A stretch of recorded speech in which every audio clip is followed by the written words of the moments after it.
Hello out Hello, there, everyone. all my caterpillars out there. This is James, and I'm here with my flamingo, and we're gonna vibe today on the Vibecast. Can you stop? We're here to talk man. about some things. Bruh. Some big things. We're here to talk about... Save this bit for the channel, but like not actually. Because I'm not a fan of it. He's been doing this for the past 20 minutes. And I'm not a fan of it.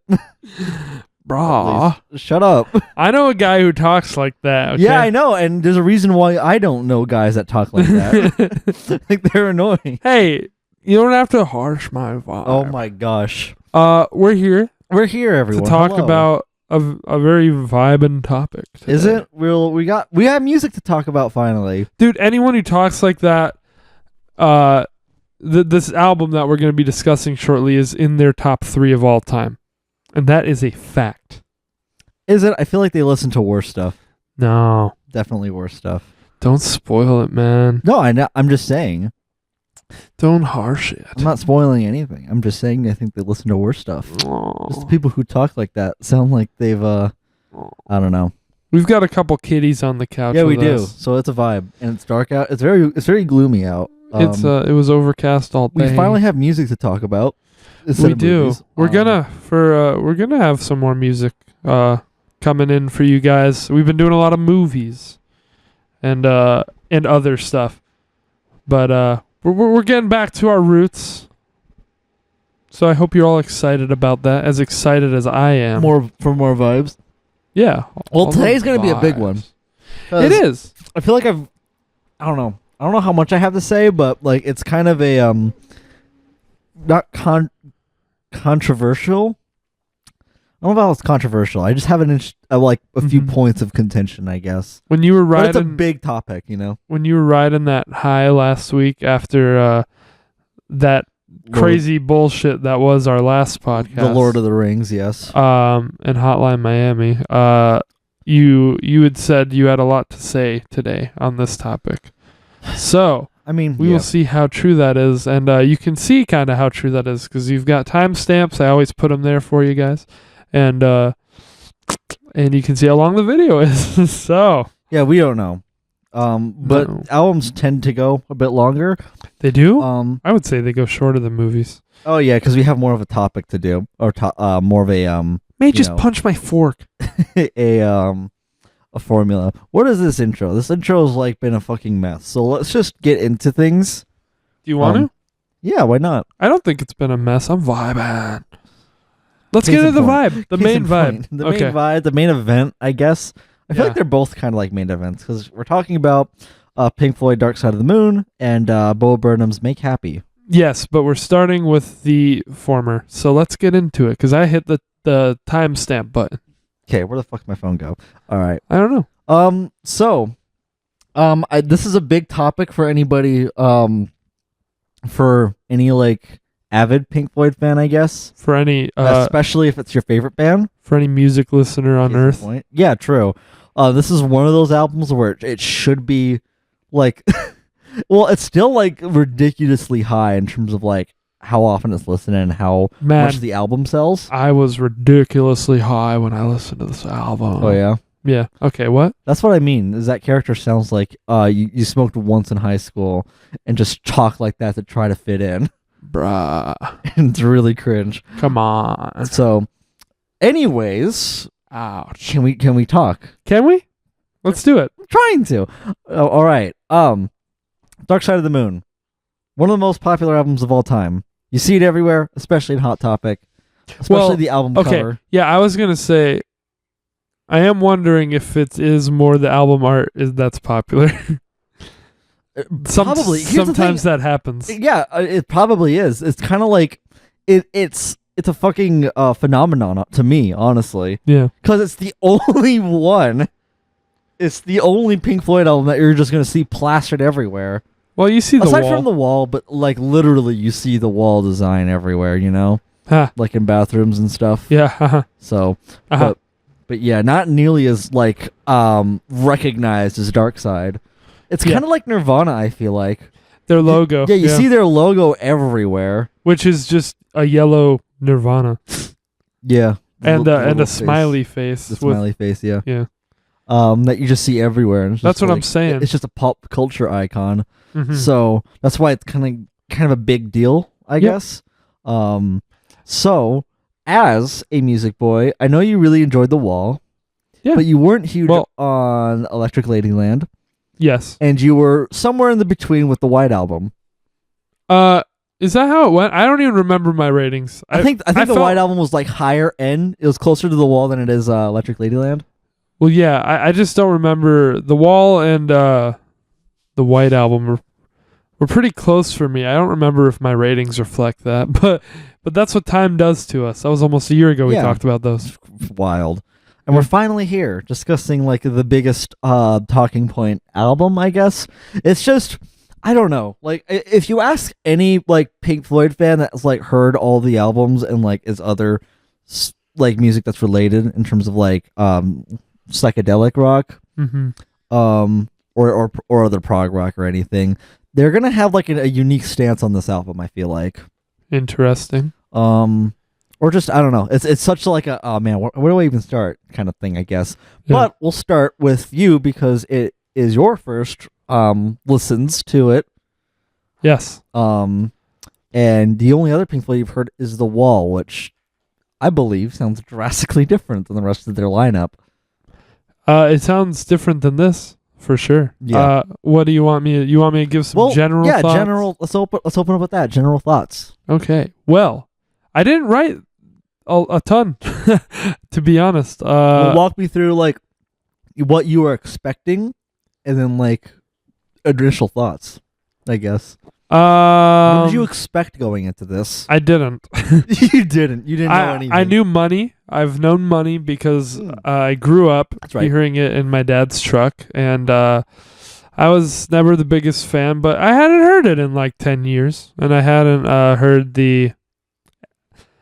I didn't recognize really anything else. I kind of thought I recognized one of these a bit, and we'll get to which one that was. I mean, if it's not obvious. I feel like I know. It could be Yeah, between two of them, honestly. I don't know. We'll see. But yeah, so basically my note is that this is definitely more of an experience than a collection of songs. In fact, Oh, yes. it feels more like 2 long songs than 10 separate pieces. Yeah. Well, like, that's the thing with prog rock is that it's supposed to be like an experience, you know? Mm-hmm. Rather than a collection of songs. Pink Yeah. Floyd is pretty good for that, where they just kind of have songs bleed into each other, but this one is like, it's the album that does it the most, or like consistently, I guess. Mm-hmm. You know, the other part of the big four, like, kind of do it, but this one, that's why I told you have to listen to it all in one go, at least the first 2 times. Yeah. Or you said I could break, but I didn't really do that. Well, yeah, it depends, like, you know, on If your I break schedule, in how the you middle. listen to things. Yeah, you can break before Money. Yeah, I didn't really do that. And my only other note was that this is not going to make sense to everyone, but this is definitely an album to float to. To float to. Oh. It's a vibe album, Listen to it on a waterbed, have some lights going. if you will. It's the way that you described listening to Elliott Smith to me when you were drunk. Yeah. No, for Yeah. sure. That was how I felt with Either Or, where I kind of just listened to it on my beanbag. Yeah. And it was nice to just like lay back and listen to it. Not a whole lot of music is like that, Mm-hmm. but not like it needs to be. It's just it's good for that. It just puts some waves in your body.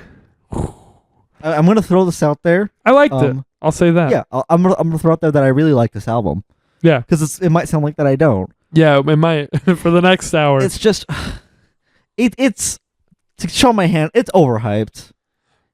It's honest to God overhyped.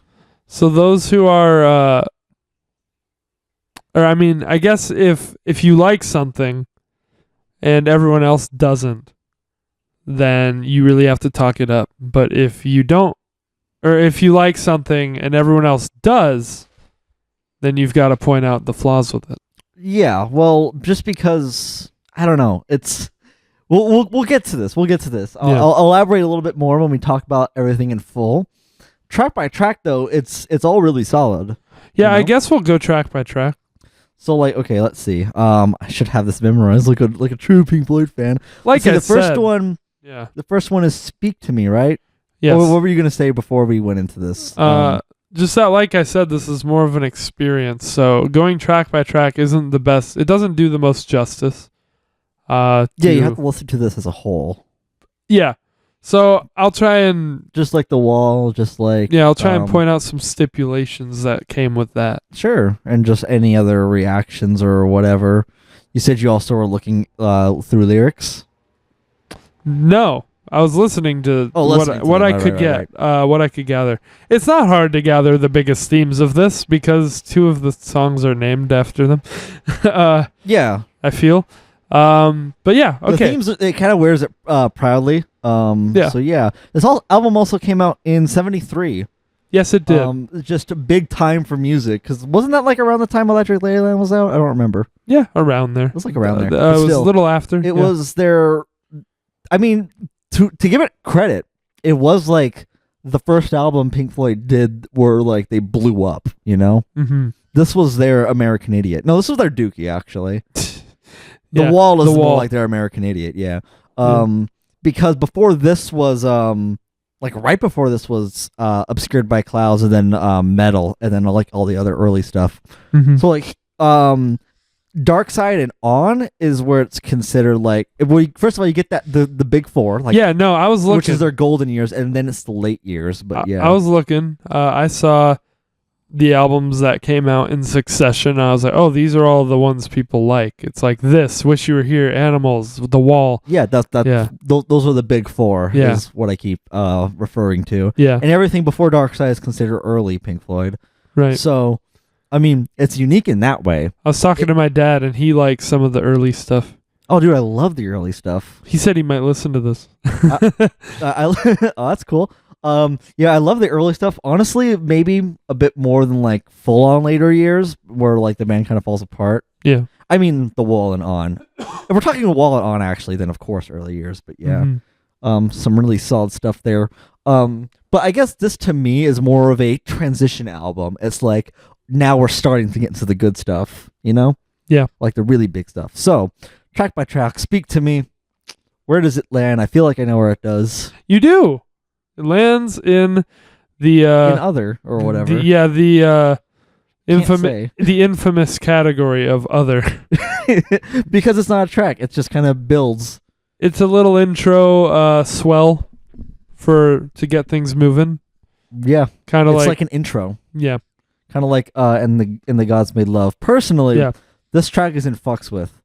All right. Just the way it builds, you get the rattling clocks and like the lady screaming. I don't even know if you're joking. Really I thought the lady.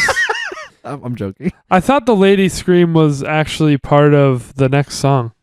Is it not? It blends into it. Yeah, I know. So I actually never checked. If I start the second song, do I hear screaming at the beginning, or is that technically at the end? I don't think you do. I think it's at the end. Let me see. He's checking right now. I believe it. No, it's in the second song. So I guess they use that for to help blend it. I consider the songs when immediately you get that first note. So yeah, we're just gonna transition right then on to Breathe. Breathe in the air. I thought it was into me for some reason. Into me. Breathe into me. But don't wear your mask. Stay safe, guys. Well, what can I say? This is in like. I like this. This is a great track. To recap all of my categories, and we have different categories, which is probably always confusing. I think this might be one of my favorite intros to any album. Honestly. Thank. Well, just because it starts off like so, avant-garde almost. Just you get sounds, and you get like it's setting the mood and everything, and then it's kind of like it's what everyone else feels when the bass drops, But it does, and then you get the boom, boom, and it's just a groove after that, and then now it's like, oh, we're starting here, you know. So, yeah, this one is very, very floaty, I guess.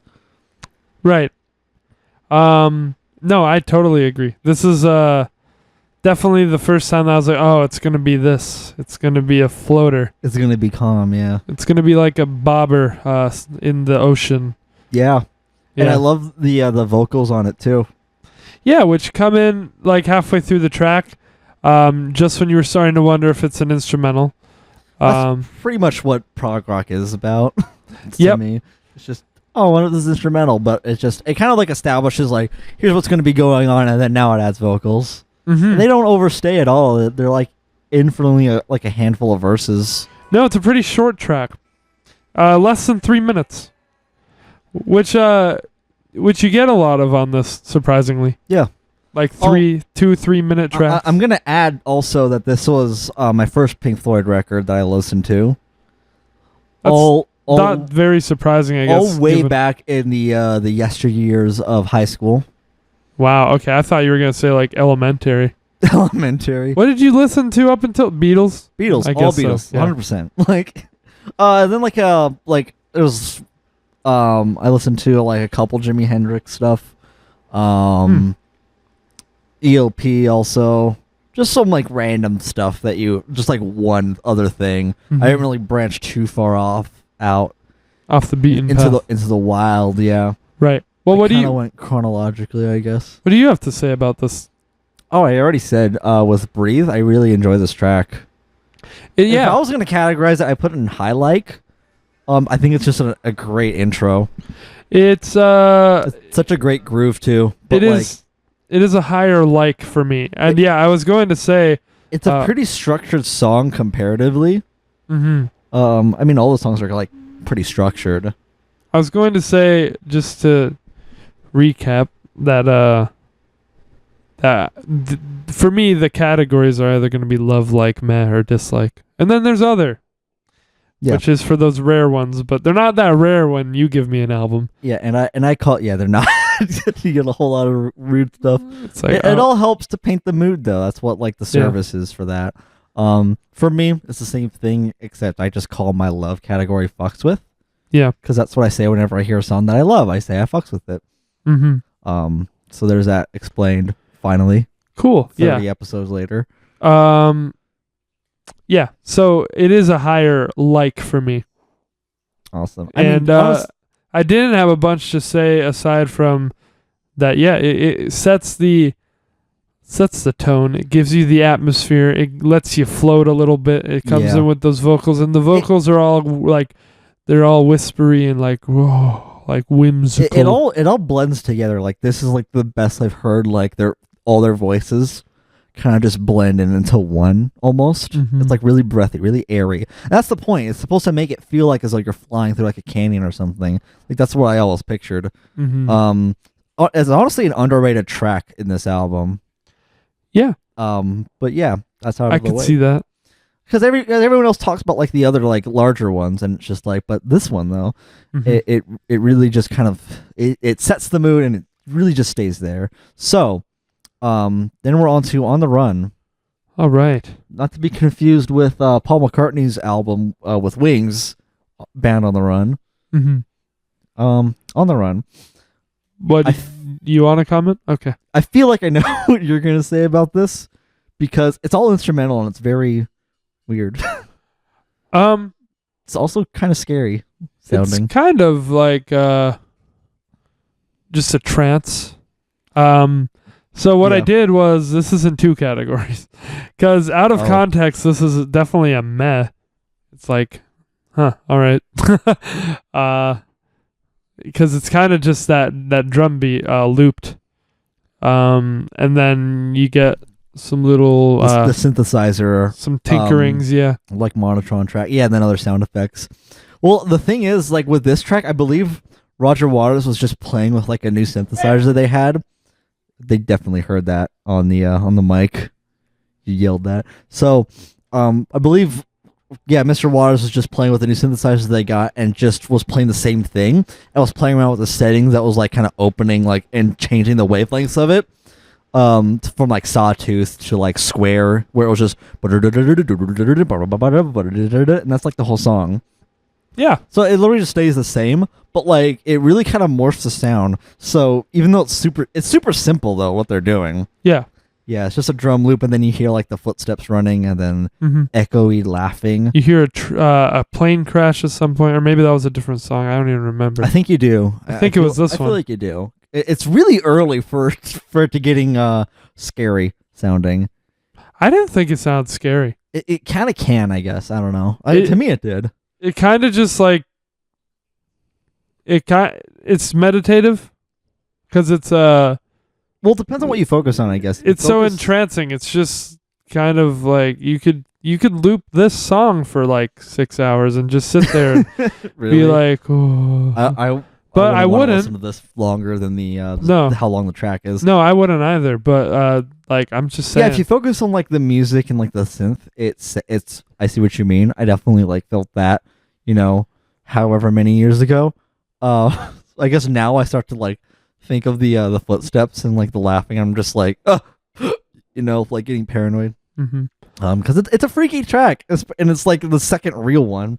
So, but the transition though from Breathe into this, I don't know. I was gonna say I don't, because the other category it's in is other, because it doesn't really constitute much of a track for me.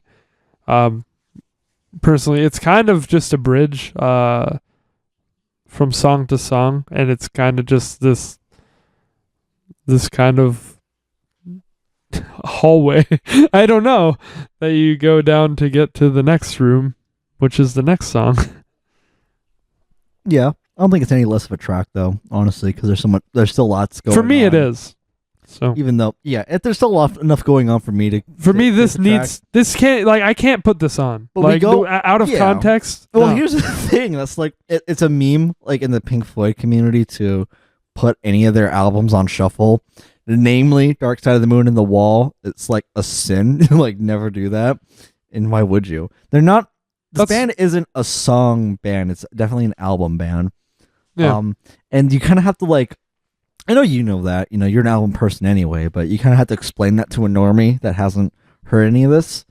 Yeah, that's what I mean. I wouldn't put this on. Like, and no one would. That's the exact point I'm making. It's like, this isn't other because you could put Breathe on. You could put most of these on. I'd say the only ones that you can't are the ones that I'd put in other. Speak to Me and On the Run would be a little weird in the middle of a playlist or something. Well, yeah. I mean, I wouldn't put any of these in a playlist except maybe Money, but again, beside the point. This track is kind of that gray area, I guess, between people of like, is it a track and what do we talk about with it? Yeah. For what it is, the transition between Breathe and this song, pretty good, and it's just seamless. It makes sense to me. Like you kind of hear it. I don't know. You hear it. Like with these, I would say you hear it. With these, with some you hear it much less. With these tracks, you would definitely think like it's one of those where like you hear one song and then you think your mind immediately goes like, oh, then this next song is coming. No, so this one's pretty good, but you definitely like I knew that it had switched over tracks. There's one later that I didn't really realize ended and like the other one started. So I'll let you know when we get there, but yeah. This one, like, I was like, transition. I picked up on that. Yeah. But yeah, so that's my take. I see what it's there for, but it doesn't work outside of the context of just experiencing the album as a whole, which is why it's in two categories. I'll probably toss this in high meh, low like. I'm not really sure 100%. Yeah. But we move on to Time. Okay. We do. So this is there a transition between these two? I don't remember. I think it kind of fades out. I think the On the Run kind of fades out. Yeah, it does, and then it's pretty quiet. It's the it's pretty quiet. It's the intro. Yeah. Yeah. Did you did it jump scare you? No. All the alarm clocks going off. Not really, but it is too loud. I forgot to warn you that there was a jump scare. Yeah. It's too loud in the car. Oh man, it is so loud. Like fuck. It's so scary, but like, I mean, honestly. The way I listen to albums, I never adjust the volume. Yeah, neither do I. So like I set one, which usually for me my sweet spot is like 30 or 40 depending. I'd turn up all the way. Or like one less than max. Yeah, usually it's in the car for me. Yeah. I did listen to this on my couch at night with my good studio headphones on, like 2 out of 3 times. Nice. Or basically right down the middle. I think I listened to half of it in the car last night and then half on the couch. So I wanted to experience it both ways. Nice. One night I just sat in my parking spot and like put the chair back and listened through. That was my first listen. Okay. Yeah. Well, so it was in the dark. Yeah. I mean, you still weren't doing anything else, which is like, admirable way to listen to it. That's point. How I would always listen to it too. Back in the day. So yeah, time. Yeah, time. Other than the fucking intro, like, Jesus Christ. Also, it's a meme as well to put like that beginning part as your alarm. Yeah. On your phone. Mm-hmm. Or just have the song play. I could see that. I think this is a fantastic track. Yeah, me too. This one's in fucks with for me. This one's my second favorite on the album. I think it is for me too. Yeah, you get the that weird metronome sounding thing, which kind of mirrors the footsteps in the first track. The boop boop boop boop boop boop boop boop. Yeah, but then just the verses, the chorus, just really nice. Good shit. Good shit. And yeah, this is one of the first major themes of the album. Obviously, time. Yeah, and there's some hard hitting lyrics in here too. With the other one being money, which we haven't gotten to. Yeah, but it's clearly about. I mean, I haven't looked at the lyrics, but from what I can gather, from what I caught, it's just it's a very like aware album, aware of mortality, aware of consumerism and like culture that we're all in.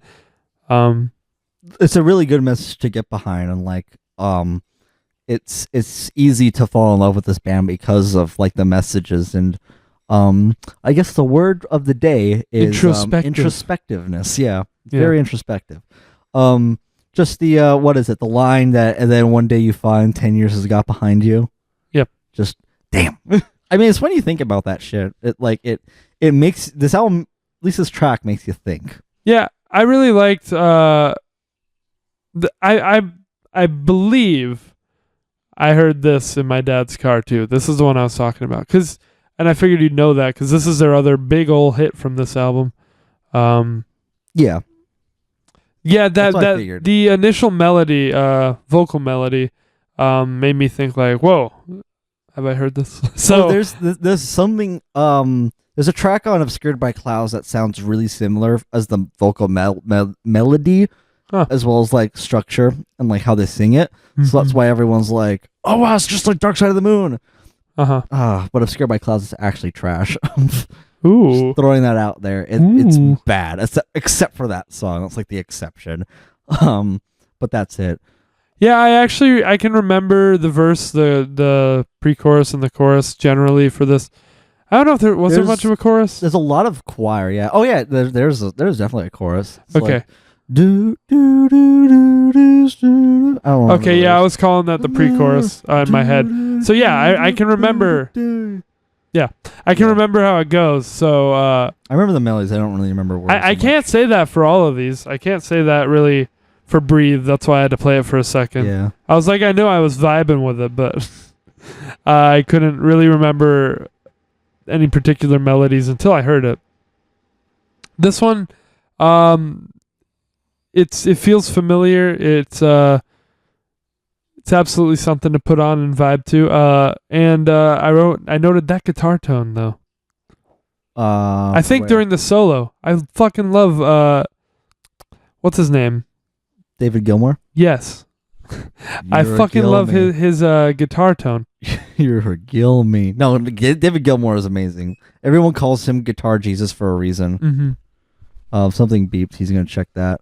I'm struggling to remember what the solo was. So. Oh, I asked my dad about because I told you I thought he was a Roger Waters man, and I guess he's not. I guess his thing with Roger Waters is simply what probably every Pink Floyd's fan thing is that he's the only touring member still, so of course he wants to go see him. Yeah. Gilmore did used to tour as well, like right when the band broke up. Yeah, but I mean currently touring. Yeah, he's still currently touring. He announced a tour recently.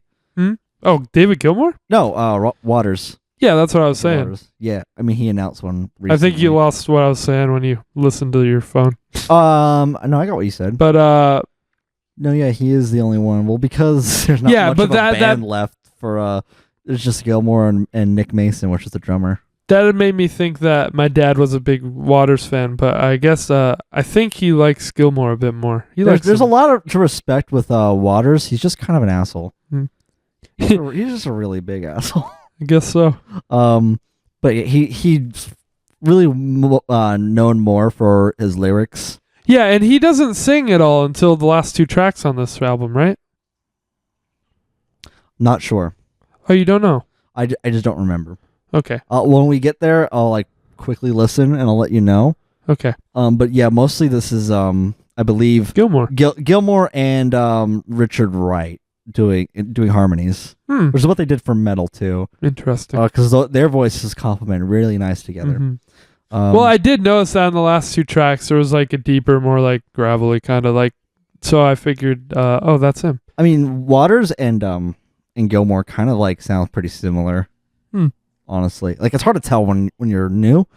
Anyway, I saw a review of this that coincidentally came out this week. Oh, nice. And the reviewer mentioned that he doesn't sing until the end. So I was like, oh, cool. Well, yeah. So I listened for it. I think he sings Money. I'm not sure. That's the thing. It gets to a point where it's hard to tell. At least for me. Right. If I think about it real hard, I'll know. But for now, I'm just basing this off of like the 50 odd times I've heard this album. Yeah. So I didn't need to listen to this again. Quite frankly, I overplayed it for myself, so it sucks. Mm-hmm. But I'm not taking that into consideration when I'm judging it. But yeah. To close it, Time is an amazing track. It's like I feel like we didn't talk enough about the actual track. It's the first real track. Yeah, the guitar solo, amazing, but honestly kind of standard for Pink Floyd. It's like nothing new. I'm talking about the tone. Oh yeah, the tone of it. Yeah. Well, that's kind of like Gilmore's signature tone, I guess, with like the sound that he goes for. But yeah, very sensual, great emotional lyrics too. Just all around good stuff here. And then we get to another big track, which is The Great Gig in the Sky. Yes. Okay. Actually, wait. I have to do a side note. Because as we go along, any part that I can remember, because we talked about this a bit at the park. Because you're well aware of this. Everyone who knows this album is well aware of this. That it pairs pretty well to The Wizard of Oz. Yeah. Apparently. And the fan base is dubbed it Dark Side of the Rainbow. Yeah. And I've seen it. It's interesting, but it only syncs up in like a few places. Coincidence. Yeah. Likely. And for this, Time is one of them. Time is like the first time Time, okay. Where it really syncs. And I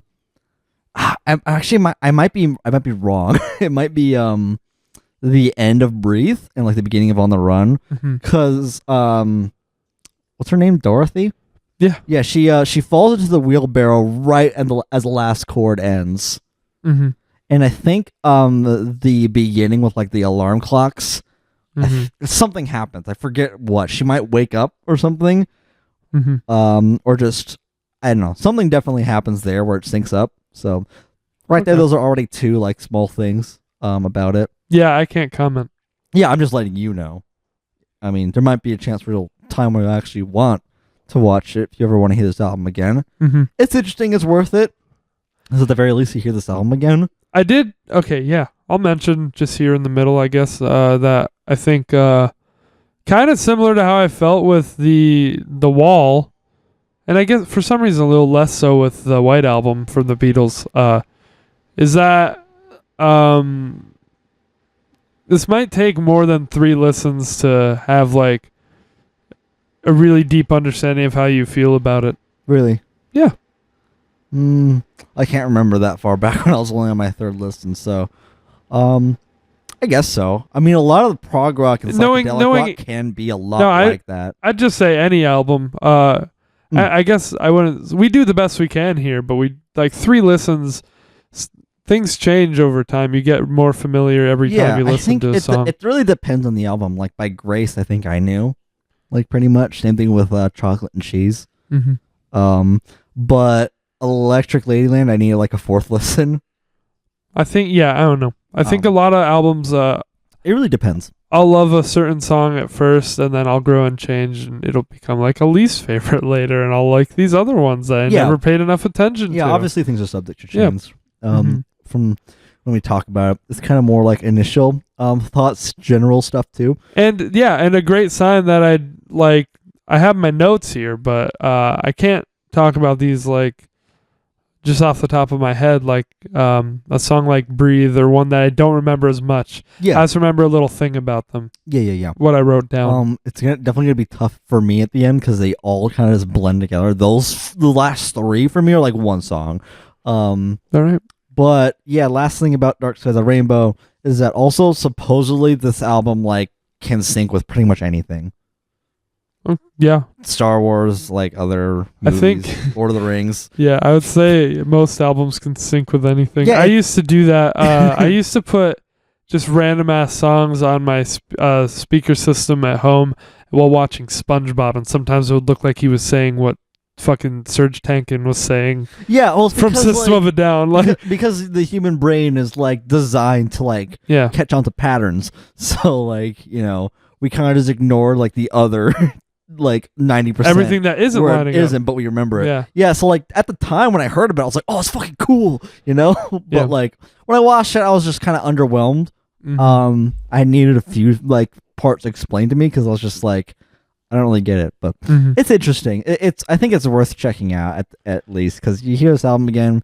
The other thing too is like it's only 40 minutes, so like it can only sync with so much. It can't sync with the whole movie. Yeah, and there's like this weird thing that people say too is that when you start the movie is that you have to wait like for the 3rd time the lion roars or something before you play like the vinyl, like before you put the needle on it.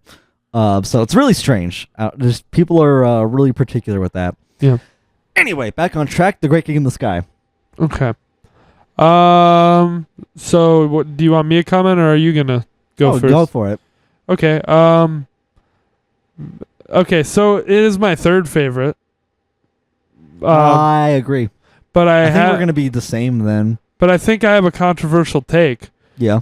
I could do without the vocal. Shoot me. What? Shoot me. That is a very controversial take. That's like the whole point of the song. No, I like the instrumental. I love the chord structure. The voice kind of grates on me. Well, she does like scream. And I kind of find myself imagining it without that, and it's just so clean and so floaty. I mean, I do. Shoot me. I love the chord structure. Honestly, like I'm partly inspired by that because they do like this interesting thing. Non-music people aren't going to understand it, but for those of you who do know or dabble, it'll sound cool. What they basically do is if you lay it out on a piano, you play the chord and add the 7th, and the major 7th, and then just you play the bass note in the left hand as the bass, and then just don't leave the tonic note at all. So you basically play the what is it? The 3rd chord, like the 3, little 3, kind of. So like, example, C, E minor. You play E minor with C in the bass, and that's basically like a 7th but spread out. Yeah, and that sounds really, really fucking neat. Which is what they do here. Well, I really liked what was going on musically. And actually, when I was telling my dad again that we were going to talk about this album, he was talking about the female vocalist wailing and all that stuff. So I got the impression that it's something that people love. So it's a big part in this album because, like, first of all, I think her performance is amazing. Just like simply, I'm not talking about the performance for one thing, but like, if you're finally getting, but like, I gotta say, sorry, Dad, you're finally getting it out of me where I was, because like there were a couple times where there was some singing, just like just vocalizing, no lyrics or anything. Yeah. Like a bunch of oohs, ahs, woes, and all that. And I was just like, I was bored. But this, I'm like, that was an amazing performance. Yeah, I can do without the whole like, kind of wailing part, at the end where she's just screaming, ah! But like when I first heard it, I realized that was like a callback to the beginning of the album. I was like, my fucking 16-year-old brain was blown. Mind was blown. Brain blown.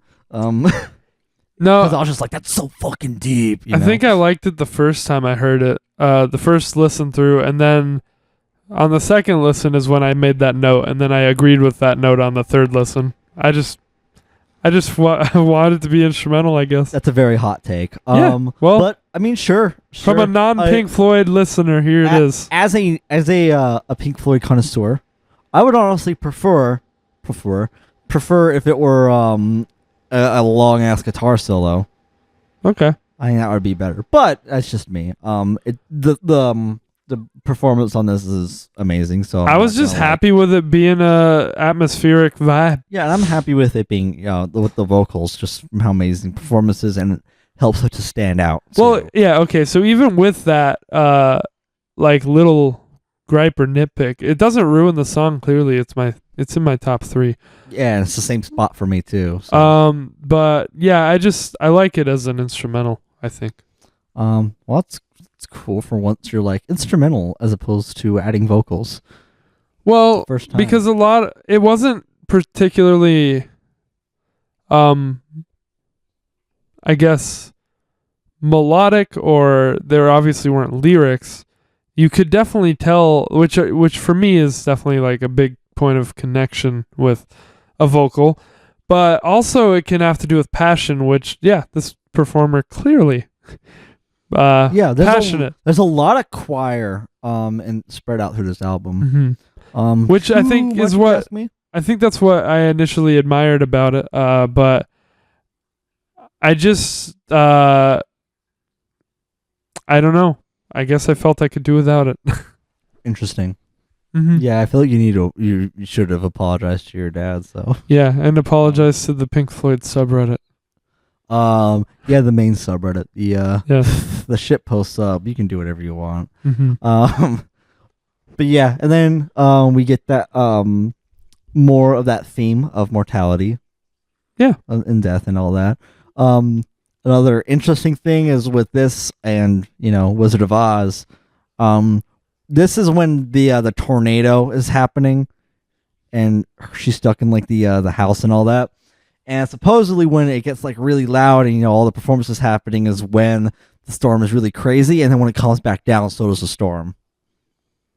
Which I didn't notice, but that's what I've heard is supposed to happen. I was just kind of like, huh, okay. Like I remember it happened in the tornado, but I didn't remember it calming down with the song. But yeah, I mean, also when she's singing softly too, it's angelic. Mm-hmm. Definitely angelic. I don't know. If like you're listening to this in like the first time when you're 16, it'll blow your stupid little mind. I think. Well, it depends on all what music you like too. Yeah. Anyway, so moving right along. What is that? We're on to money. Second half of the album. Yep. And that's like where the A side ends, which makes sense. Yeah.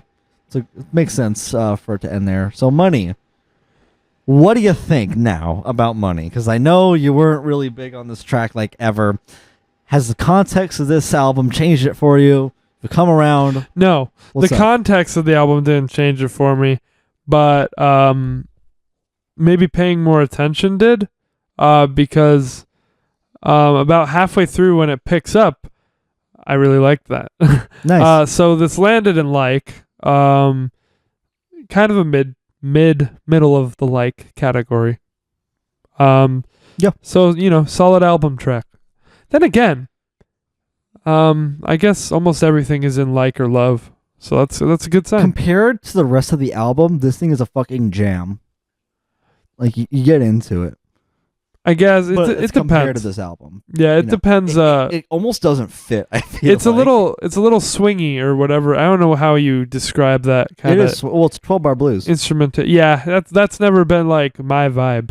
So that's why it lands kind of more where it does. But Ocean Man is 12-bar blues.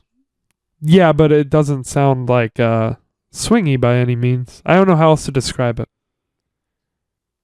I mean, yeah, it is. Swung. I don't know the musical term for it. It is swung. That is the term. For Yeah. It. I mean, everybody and their mother is gonna say, even if they're not into music, they're gonna point out that the song is in 7/4 time. As opposed to 4/4. Yeah, I knew it wasn't in 4/4. The intro I think is pretty great with the sounds of the cash register, turning that into a rhythm. You don't seem wild about it. I think it's good word painting. It is. It's definitely creative. I do love where like they take it though, because like you get this wheelie guitar solo, and then it just stops. It's like all the effects are gone, all the reverb's gone. Okay, just so to pick around a bit, and then you get this fucking nutty sax solo. Well, quickly on the cash register noises. I think it's creative and a cool kind of aspect that they're putting into it. Is it like pleasant to listen to? Not if you ask me. I think it's a good start to it, and it'll like help establish the odd time signature of it instead of just starting immediately into it. I feel like this song would lack a lot if it didn't include the beginning part. Sure. Of the cash register. And I believe this was also Roger's idea. But the word painting. Yeah, the fucking sax solo though, like you can't not love that. Anytime Pink Floyd like whips out a saxophone, it's fucking nutty. It even makes it even makes fucking Final Cut good. Okay, I guess that's what you're talking about. Because I didn't remember what you were talking about. Really? Yeah. I'm trying to find where it picked up. He's listening. Yeah, to like around here, like around the middle of the song. Oh yeah, because that's when it turns to 4/4. Yeah, well, that's I liked that. 1, 2, 3, 1. Yeah. Yep. That's my only note on it. Is I liked when it picked up halfway through. I don't remember that part of the song. I remembered it kind of just being like the beginning, but hurt you throughout. Don't remember the sax solo. The sax solo is like the best part of the song. Like, just no cap. I don't know if you heard because is when you first played the song, but I know they heard. Anytime Pink Floyd whips out the sax, it's amazing, and I heard you. Yeah, but it even makes the Final Cut good. The one time it's there. I don't know if you've noticed when it comes to instrumental solos on albums, I usually don't have much to say about it. That's wild. Yeah. I'm trying to like get you to like think more about that stuff with these recs and with this album. Yeah, I don't know. I like I'm more of a structure person. It's still pretty structured. The 12 bars is how 12 bar blues is as structured as it gets. No, I mean like when I say structure, I mean like verse, chorus, verse, chorus, verse. Yeah, well, not usually, but yeah, yes. Around there. That terminology. A B A B C A B C. Something like that. And playing around with the structure, but I've never liked extended solos really of any kind. This is a really long track. It's like 8 minutes or something. This one? Is it? I thought it was like 6. 6:22. Oh, it is 6:22. I guess it feels longer than it really is. I say long, in 6 minutes. It's not for Pink Floyd. You don't really get that though, so you got lucky. So yeah, I don't know. Sometimes like a solo can stick out to me, but it depends on how extended it is. And I'm not saying that there was really any example of an overly extended solo on this album or this song, but I think it didn't speak to me, I guess. I think for me, a lack of structure is what helps it turn it into an experience. It does. Make it allows for a lot longer songs, less predictable too. I think it's a great track. It's at the top of like though. It's not quite in a fucks with. I think that's... Because I honestly forget about the song other than all that. Well, I think your comment is true. And so it depends on what you want to get out of a song or an album. And sometimes you want experience, and other times you want something more cohesive, I guess. Yeah, this one I couldn't see it. This is being more any other way. abstract. They're known for being more abstract. It's not that abstract, honestly. To me, this is one of the more structured Pink Floyd songs. No, and I'm saying Pink forget it. Floyd as a band Oh, yeah. are more abstract. Yeah, for sure. And their albums. So for not generally what I seek out. for sure. But I definitely do. So, also, this is the last I'm going to bring up, Dark Side of the Rainbow, because this is where, Yeah, you're more into that thing than I thought you were. well, this is where, like, it's basically it. Like, that's done. There's nothing notable afterwards. Well, it's a point to talk about with this album. It's, like, nearly as big. Huh. Well, yeah, at I least just for the can't people- add to it. It's for the people who are in You the didn't know. warn me. Well, I'm letting you know. You don't have to be into it. I'm just sharing it with you. This is it. This is the last like place where it syncs up to me, at least I think. And the part where it like picks up and goes into 4/4 is where Dorothy's with all the Munchkins right before Yellow Brick Road. And all of the Munchkins dance and hop around in the same time, like it's synced up that way. Like during the guitar solo and the sax solo, like they're all dancing in time, and that was the only part of the whole thing, other than like the end of Breathe, where I was just like, oh shit, Uh-huh. and that was it. After that, I was just like, oh, what happened? I don't even remember, if anything. So this is basically like what you see Dark Side of the Rainbow for, is like that moment. It's pretty neat. It's pretty cool. That's enough for some people. Yeah. There could be others that people who are really big fans on it, but I don't ever hear anybody talking about it other than that. Yep. But then we get to the next track after talking lengthily about money. Oh yeah. God damn it. There's the other theme about this. Capitalism, all that shit. Yeah, I mentioned that Yeah. a bit ago. And they even have the money is the root of all evil as as one of the lyrics. Oh, okay. Yeah. I think I forget like what spawned it, because I know like I know they I didn't know that was a lyric. I just knew it was the theme. I know they had like an actual like stance about money and like it caused them to write this. I just don't know. It's too vague. But yeah, something sparked it. All right. Happened. Us and them. Okay. This was my favorite. This is my favorite too. Okay. So we have the same top three. That's kind of funny. I'm not surprised by it, honestly. I feel like everyone has the same top three. Maybe Great Gig in the Sky is a little higher for some people, but like to me, this is where the last four is really where like, this album kind of pretty much shines through. Oh, this one had the chorus. Oof. Yeah. Yummy. Yes. This is Yeah. no wonder this is my top, because it's a little hard in the verses. I like them, but it's I guess a little close to something like Breathe or Yeah, this is a really structured song. It's just slow. Mhm. You get like a few verses and a solo, and then the chorus, and then the solo, and man, the guitar solo. Oh, yeah. This song will put some hair on your nuts. All right. I think this is maybe still one of my favorite Pink Floyd songs. It's kind of like lower there, but I'm not sure. Let me check, because I wrote them There down. was some dissonance in this. Yeah, well, because it goes down chromatically. Yes. Purposeful dissonance. Yeah. Yeah. Awesome. I really enjoyed that. There's so much to unpack with the song too. Oh yeah, you get another sax solo. Oh. I'm pretty sure. Well, I'd forgotten, I guess. Yeah, you get a sax solo instead of a guitar solo. I'm pretty sure. I mean, you do not instead? give anything that's not in like the core four instrument any credit. Saxophone is like, oh, so nice.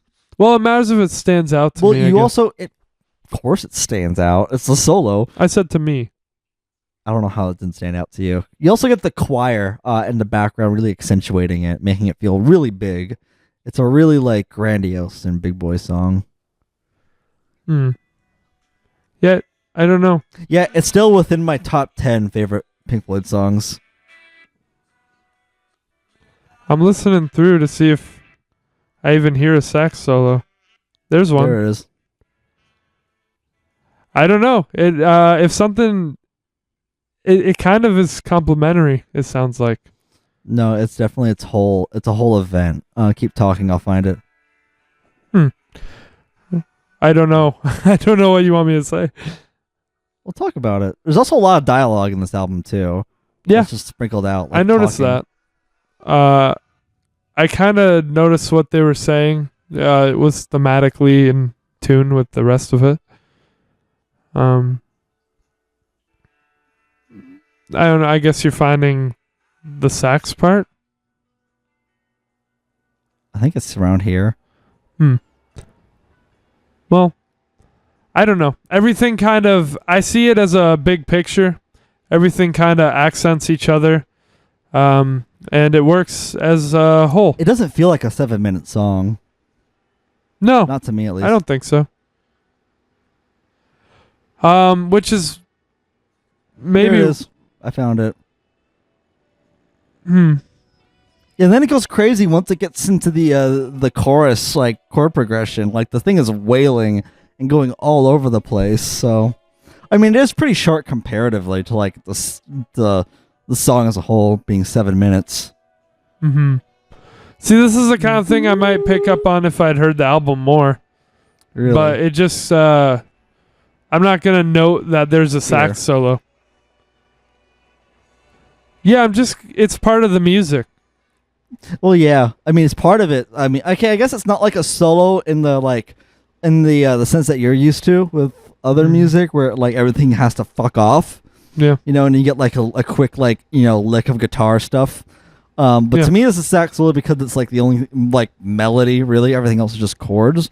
Yeah. A lot going on. There's a lot of layering that's happening too with it. But man, this thing really sends chills down my dick when I hear that.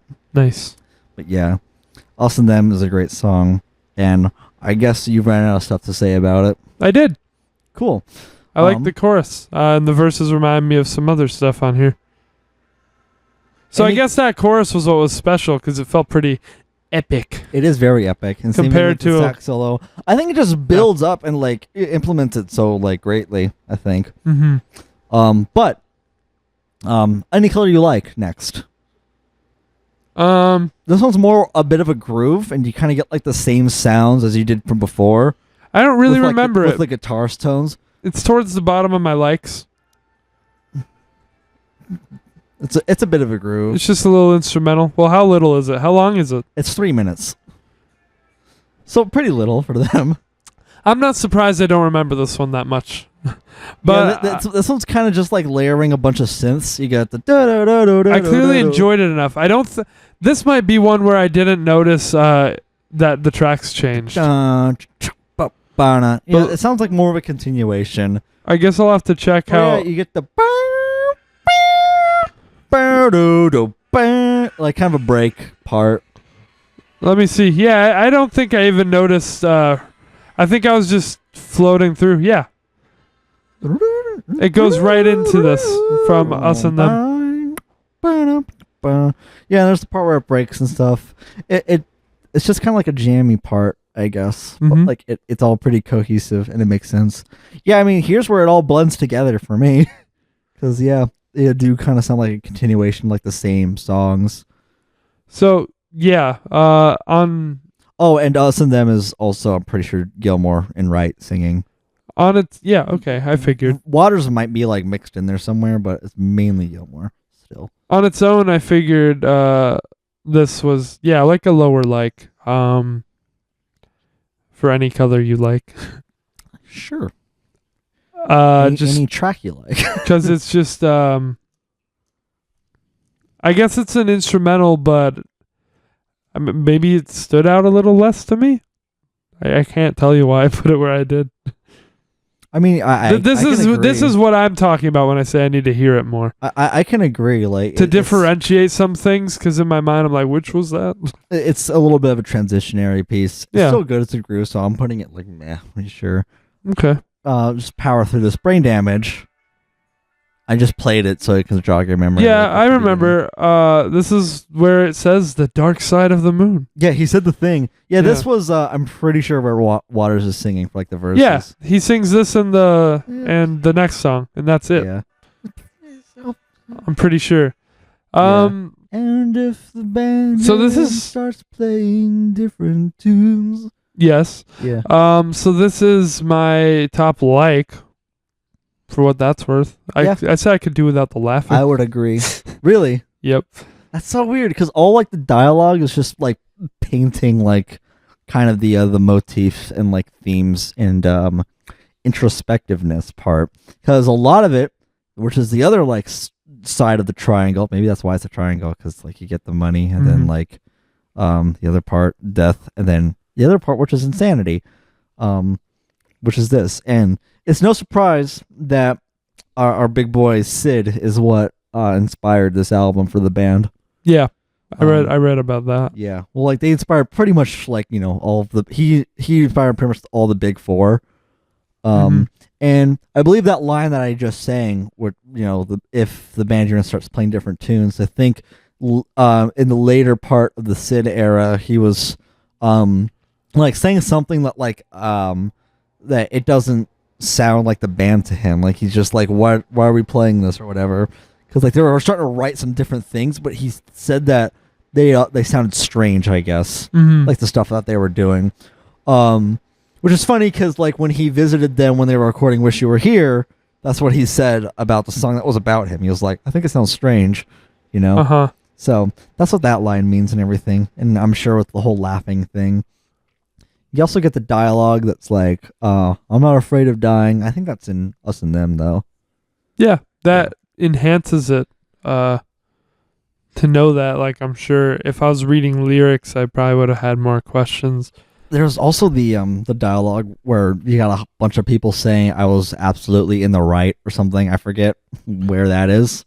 Yeah, I don't know. That's somewhere. It's somewhere like, I feel like in the first half. I don't know. I just forget. I think because the band just asked them like to say like, yeah, so you punched someone in the face, but they deserved it. Explain why you're like if you were in the right or whatever. So that's basically all they say. So that's the little tidbit there. But this track, pretty great, I think. Yeah, that's still great. That's why it is where it is. It's my fourth favorite then. Yeah, again, when I was 16 and I hear him say, "See you on the dark side of the moon," I was just like, I jizzed in my pants. Well, I like I was that. just like, oh, he said the thing. I liked hearing that now. I mean, I didn't know it was going to be a lyric or not. It kind of, it gives the perspective of like why it's called the album. Yeah. Yeah, this song, I guess if there was going to be one on the album to address Sid Barrett, it would be Brain Damage. Yeah, well, it's kind of like a lot of them, honestly. Weird. Yeah. I don't see that in some, it's like partly inspired. Like this one's kind of more like directly about him. Yeah. But like all the other kind of themes with it coincide. Then you get to the last track, which is Eclipse. Badass name for a last track. At least I thought so in high school. Sure, yeah. This is kind of like the big finale piece. Yeah. And here is where finally Richard Wright, I think, shines through, because he's been kind of underutilized in this album. Is that the drummer? No, the keyboard player. Okay. He goes crazy on the organ, on the Hammond organ. Well, apparently this was my lowest like. Really? Yeah. I really like this song. I think I might put it above Brain Damage. It was about a minute of I can't tell you much. Why don't you talk? All that you touch, yeah, and all that you see. Yeah, it's a lot of that, and that's how all the lyrics are pretty much. Yeah. I mean, Rick Wright is just going nuts on that Hammond organ. There's kind of Hammond like utilized throughout, but like not nearly like to the extent as this. At least from what I remember. I think honestly, most underrated member of the band. He got a lot of shit, and I think he's what elevates the sound of the band like way past than what Gilmour does with the solos. It's amazing, but like I think Rick really carries a lot of the sound with the keyboard stuff. Um, and that's why I really like this track. Other than like the whole, the lyrics are pretty coincided with each other, like they're layered, like it makes sense. I guess it's a gimmick. I don't know how else to describe it. It was just sort of repetitive, but it's just like a little short. Yeah, it's plays supposed it to out. just be like the finale, like this is the end. Like it really, Us and Them is like the last track, and the next three are like kind of continuation, like encore pieces, I guess. to Yeah. me. I can see that. Yeah, and then when it's like something everything is in tune under the sun, but the sun is eclipsed by the moon. Yeah. Yeah, I think it's a great ending to it. Hmm. And then it just kind of stops, and then you have like the guy say something at the very end. Oh yeah, he says, "Fox, there's no dark side of the moon, really. As a matter of fact, it's all dark," which Mhm. completely invalidates the whole album name, "Dark Side of the Moon." It's all dark, so who doesn't matter, you know. So I just think that's funny. Mhm. But of course, when you're 16, you're like, "Oh, so deep, so deep," At least to me, that's how I felt about this. Like I kind of had that reaction that everyone did when they heard like MCR or something the first time with Black Parade, or I don't know what other bands. People are like, "Oh, I get this so much." Like maybe American Idiot. I don't know. I was gonna say I had to judge every song, try to judge them individually, because that's how we do these. Yep. And I don't think our system really does this album justice, really. Yeah, I mean, I use this just more as a template to talk about each track rather than like legit look at them individually in depth like we do with other albums. There's a lot to unpack. There's like a lot going on in lots of these tracks, but it all kind of boils down to the same thing. Yeah, this is like my lowest like, which I guess besides On the Run would and the opening, the Speak to Me, or if that's what it was called. It would place it like the lowest aside from those, but that's just, I guess, in more of an individual context. But since it is blended pretty seamlessly with Brain Damage, it definitely works. Yeah, this one just seems like a part 2 to Brain Damage, and honestly. It kind of just seems like it could have been the same song. Like it's the final section of it. So yeah. That's how I felt, just listening to it. Yeah. It's just like the whole thing, so you don't look at it song by song or anything. And then there was some silence and some heart pounding noises. Oh yeah, boom, boom, boom. I don't think I can do without that. I mean, I think that's in the beginning too with Speak to Me. Yeah, probably. I forgot about the stupid heartbeat. Yeah. I mean, it's supposed to be like, oh, he's dying, with the heartbeat. Or something along those lines. I think the heartbeat thing can be fairly overused, or like it's kind of a low hanging like, oh, this is is this sound a theatrical, like, is this a motif or whatever? What's the word I kept using? Introspective. Does a heartbeat sound introspective motif? I don't know. It's just reaching. I don't know. I don't know how much it was used at this time. In this time, not so much, but I don't know. I just wasn't a fan of it, to give a small criticism. I'm not really against a heartbeat, but obviously it wasn't doing much with it. It was just kind of silent and then heartbeat. Yeah, it was there. Again, it was a lot for like the painting of sounds and rounding everything out, because there's a lot of auxiliary shit that's just happening. Talking, laughing, footsteps, right? Fucking alarm clocks and ladies screaming. That's all I think of too. Whenever I hear someone talk about this album, I'm like, oh, my favorite part is when the lady's screaming, and then you get like all those alarm clocks that just like destroy your eardrums. Cash registers, yeah, and heartbeats. Yeah. Well, all right. Honestly, like all the songs are like really similar in terms of sound. I think so. I'd agree. It is cohesive as an experience, for sure, which is why it's hard to kind of discuss it track by track and do it justice. Well, then let's go into final thoughts or like overall thoughts. Yeah, well, you wanted to say something, right? I kind of just have a rating. I didn't write any final stuff. I mean, you're not gonna talk about other things, like talk about it as a whole, or then just be like, yeah, that was it. Well, I enjoyed it as an experience, and I wish, it's pretty much everything I'd already said that I wish I had kind of spent more time with it before talking about it. Yeah, but I mean, you'll have time later, off mic, to listen to it if you ever want to. Yeah. I honestly don't know if you would. I wouldn't. Again, because I listened to it to death. But that's just how I listen to albums. I was just like, I'm listening to the same 2 bands, 3 bands. Now it's bumped up to 6, if you can believe that. Oh. So that's about it. I mean, I gave it a lot of praise, and honestly, it's a really great and solid album. But the caveat is like, I think. Yeah, I was like, you didn't really talk about it negatively. I think it's the one of the least interesting sounding Pink Floyd albums. I think it's basically like Green Album to me. It's just a safe kind of sound. It's great, and I'll enjoy listening to it. But as Pink Floyd albums go, you have The Wall at one end of the spectrum and Dark Side at the other. Whereas The Wall sounds nothing like the rest of the discography, and this one doesn't sound enough like the rest of it. It just kind of sounds tame to me. I don't know.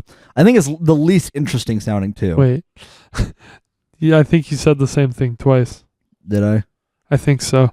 I said tame and something that's not. No, you said The Wall sounds nothing like it, and then this one sounds not enough like the rest.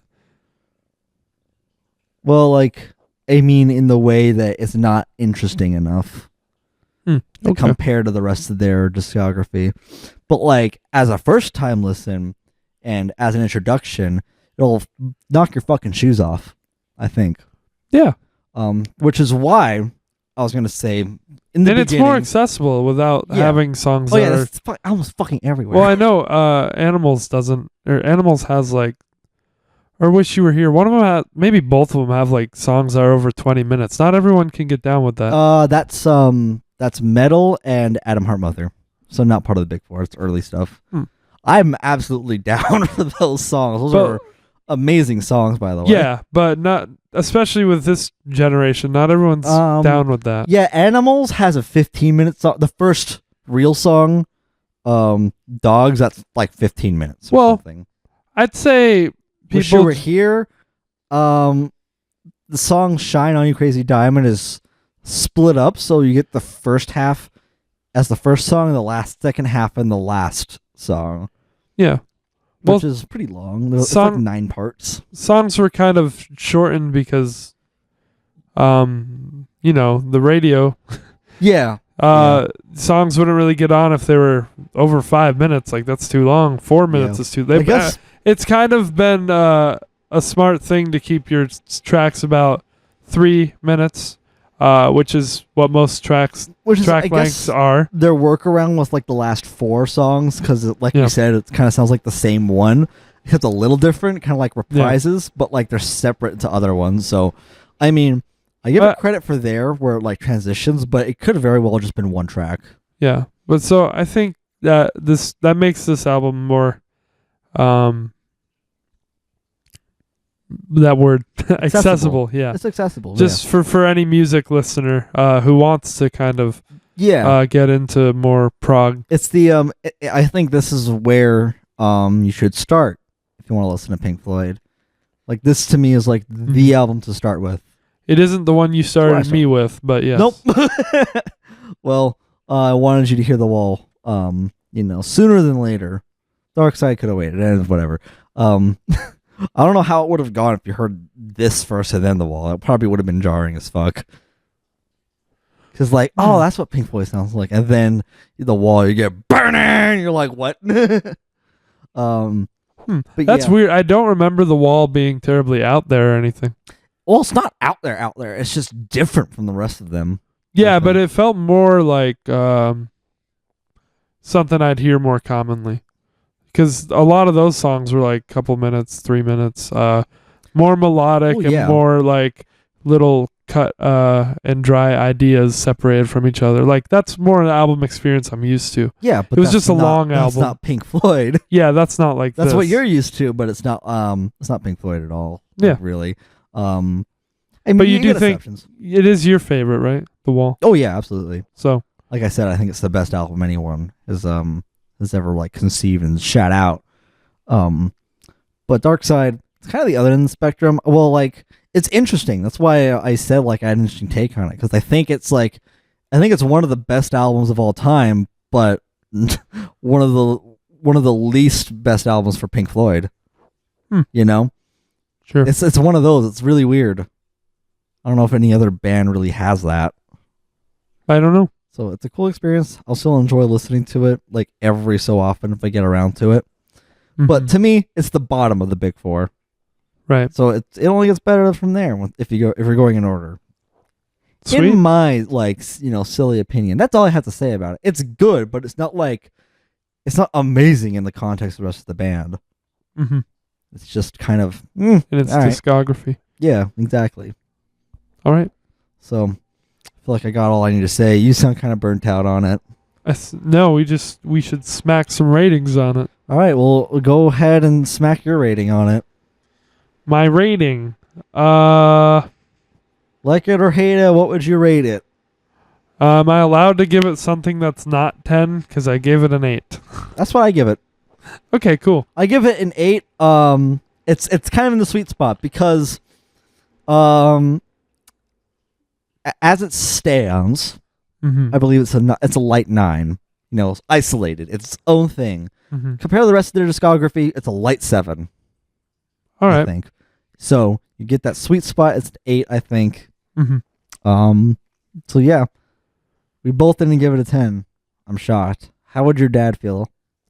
I don't know. I don't know how people feel.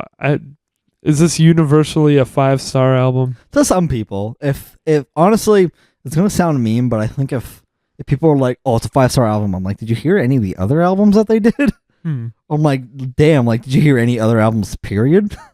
I don't know. I just don't think it's as amazing as this kind of the world makes it seem to be, because it's everywhere. Every time you see, any vinyl section of a Target, Walmart, Guitar Center, there's always at least one Dark Side of the Moon just there. Well, yeah. I don't know. I think that's a taste thing. Like I said, this is more appealing to some people than some of those 5-track albums that are longer than it. Like, that's a little daunting to some people. So I get it. It's different strokes. The most accessible progressive rock album. As like only second to like psychedelic rock. I think that's more of a gateway into progressive. Also, can we talk about this album art? Like, why is it the band's logo? Like, is it that's pretty much what it became? Maybe because it's simple. I don't know. Yeah, I don't know. Because I think as album art goes, this is like the weakest one. It is just it's 100% the weakest one. Like, you look at the rest of their discography, you got some really artsy stuff. Some really vague shit. You got a cow album, like that's it's a fucking cow. Obscured by Clouds is a pretty cool album cover, and then you get Dark Side of the Moon. Well, I don't know.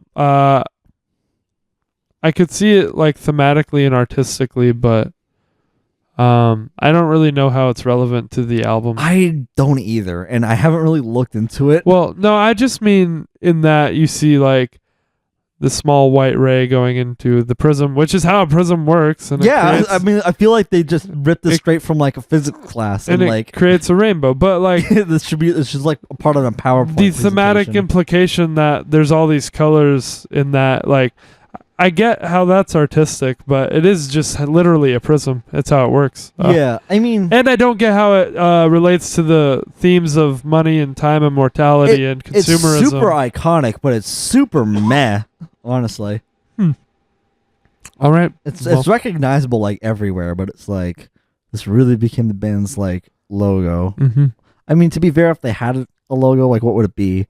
Maybe the Wish You Were Here thing of like the shaking hands, but like again that was later years. Still, this is like also around that same time. So I don't know. I don't understand if that's a phenomenon to me. So anyway, all right, that about wraps it up for Dark Side of the Moon. we did it. I don't know what people would think. We had the talk. Yeah, we had the talk finally. It was a lot more underwhelming than I thought. But I guess that's how it goes whenever I give you a more psychedelic kind of a album. Why were you At least you underwhelmed? enjoyed it. Yeah, I enjoyed it. I don't know what you wanted from me. I mean, in terms of what we talk about, I don't know. Oh. I don't know. That's just, yeah, that's about it. To be fair, I thought you were going to bring more because you said you had a lot to say. I said a lot. I talked a lot.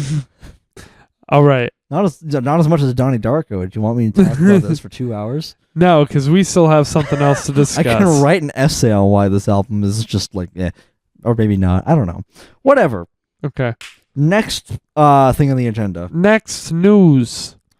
Okay. So I recommended you something, and it's a smaller something You already said it. than I've ever recommended. Yeah, we did. It's Bo Burnham's Make Happy, a stand-up special. We have not ever done that.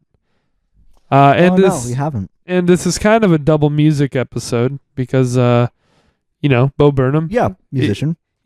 Comedy musician. Comedic musician. We need more Bo Burnhams in this world, like genuinely. Oh, really? Yeah, absolutely. He's a fucking genius to show a bit of my hand. Comedy music is so great. I mean, you get that, but none of them are stand up. Like you have Tenacious D. Yeah. And they're amazing. Okay. I think when comparing any other comedy musician I do know, like they don't come close to what Bo Burnham does for me. Yeah, what he does. I mean, Tenacious D like kind of started out that way, but they kind of like fell off more into music and just kind of like, we're being weirder now or whatever, like with their new album. I don't know. Bo Burnham's like his talent, his cleverness, his introspection, and he's so fucking young. Or he was when he made these two. Or when he made Make Happy and when he made What. And the stuff he was making before this, like, how old was he when he did Make Happy? I believe 25. in the special he says he was 25. He was 25, yeah. Yeah. So that's kind of sad because I'm 23. And he was... dude, you have no idea how I felt when he said that. I was just like, shit. Yeah. But I feel like everyone does too, you know? Yeah. A couple things to note. This is the only rec I already told you that I did not rewatch or re-experience before we talked about it because I've seen it twice pretty recently, and I've just seen it a bunch. I know all the songs on here, so I feel like we can have a fulfilling convo about it. And there's a lot to unpack with this too. And other thing. Assuming that you enjoyed this quite a bit, maybe you'll get jealous. I saw this live. A little jealous. I'm not like so huge on live shows as much. Oh well, honestly. This is in my opinion just the way to experience. Spoiler, spoiler. Much better than watching it. Well, he's honestly like does I don't know like. I'll get into more about Bo Burnham when we talk about it. Some of these jokes work much better like in an actual live setting, and I'll let you know which one at least I'm thinking of for sure. And then some work better because it's a home video. Like I think did he have the editing joke in this one? No. Okay, so that was in What? But I thought he threw something in here too. Something about like continuity or something. Yeah, he did, but I don't think it was unless like there's some other part that I don't know about. It was the way the mic was sitting, I think. You had to be observant, I guess. But yeah, like so he throws in like editing jokes and I think that's really cool. I was really tired when I watched this, but I was paying very much attention. Yeah, you watched this last night, I guess. Because also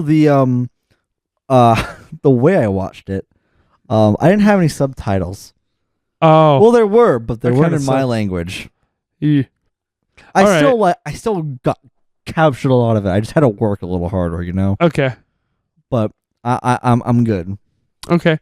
Yeah, that's the thing that's kind of a bit harder about seeing him live, is not catching all the words, because sometimes like it's a bit muffled in a live setting. It's helpful to know lyrics when you go see something live, if you intend to really, take in what's being said. I swear, every time I go to a live concert and someone's talking in between songs or something, I just hear mumbles. Probably because you go like up to the front. Yeah. And you're like being awful to your ears. Oh yeah. Which is kind of important though. Like as best way to experience a concert. But obviously not like Bo Burnham, because I saw him in a theater with seats with because the point of Bo Burnham is definitely to hear what he's saying. Yes. Like any comedian or entertainer, it's important to be heard clearly. So go for it. All right, so fucking Make Happy. Where the fuck do I start with here with this? You go track by track. Track by track. I don't know. What was the first song in this? Straight White Man? I'm not gonna talk about the songs. We gotta talk about like everything. Wait, well, no. We are gonna talk about the songs. Well, we are, but we're not gonna talk about them first. That'll be way out of order. Okay. I don't know. To me, he's a comedian first, not like a music concert. Okay. Shoot me for that. I mean, a lot of the bits are in the music. Well, yeah. But it's all comedy, you know. All right, go for it. And if we're actually going for the first track, it's always his opening, because he always does like a really like cold opening. Yeah. I'm honestly not huge on them. What? What was the opening in this? It's about the same as where he just kind of comes out on stage, there's music going, and then he's just like, "Let's start the show." Or I liked that. I liked that in this one. I like it better than what? Yeah. Because, for sure. Yeah, he's just like, because there's actual jokes that like play into it. Yeah. Where it's just like, and there's a bit of a callback later. He's just like, like what the fuck did he say? Like all the ladies, like, can I hear you go like whatever? Yeah. Like yeah. Oh no, say hell yeah or whatever. Yeah. So yeah.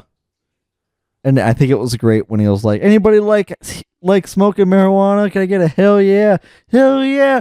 Got you. And it's just the sirens playing. Mm-hmm. Just like, get them. He's like, no, it's not that kind of show. I mean, those, I felt like the opening just kind of dragged a bit, I like it in this one. I never feel that way. Especially with the fuck the police. And then that was after the opening. Was that? Yeah, that's a bit after. Okay, I swore that was. Here's the thing, like he's so not structured. I swore that was everybody in the audience say "fuck the police," and then I swore that was the same part. But all right. I don't know. I mean, it's hard to remember honestly because he's so unstructured too, compared to like other performers. Yeah, it's a series of what did he say? Of discrete bits. You have to pay attention to every second. Yeah. It's like. It's so unique. He's such a unique performer to like any other comedian too.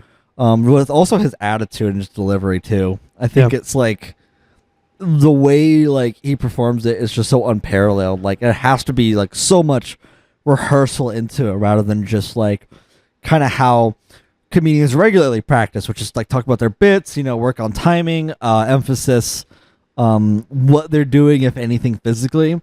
Bo Burnham is like so calculated, and he makes that joke too later. Yep, with the finger gun. Yeah, he's like, it's calculated down to the second, down to the gesture. Boing. Yeah. Down to the gesture, and that's pretty much what it is. Because he was saying like, in that part, I'm never honest on stage. You want someone honest, go watch someone else. Yeah. Oh man, just such a like fucking attitude too. Yeah. He was So the opening. He was like, let's get into this fucking show. 1, 2, 1, 2, 3, 4. So I was at the dentist the other day. Yeah. And nothing really happened. So I was like, don't mention that in the show. Fuck, I already blew it. Yeah. And like even before he did all of that, something that it happened in the special, but it's just an example of something that was way cooler live, was the show begins with like that clown sitting on the stool. And when the curtains go up, like you think it's him, and then he just walks out from the left stage. Yeah. And the clown gets up and walks off. That's just immediately something that I don't think works nearly as well. Because you get his perspective. Yeah. With the show, mm-hmm. which it all opens the same. It's always like the performers backstage or doing whatever, and then they walk like from a side stage, and they're on stage. Yeah, so he made it like even that he made it better unique. because he was wearing clown makeup. Yeah, the whole time. But it's still an uninspired opening. But that's not any fault for him. That's just kind of like. Wait, really? I was saying the opposite. No, I think. I mean with what you were saying in a live setting. Oh yes, I mean from the special standpoint. Every comedy special opens up that way. Or with pretty much. With a guy walking out. With the guy, you see his perspective outside walking to like. Oh yeah, okay, yeah, no, yeah. For the special, it should have definitely it should have shown you how it felt to be in the audience. Like it should have just showed like the lights go up. Yeah, and you they see always the guy, have like and then he walks out. They always have this prelude, and it's just so fucking meh. Honestly, I'm sick of seeing it.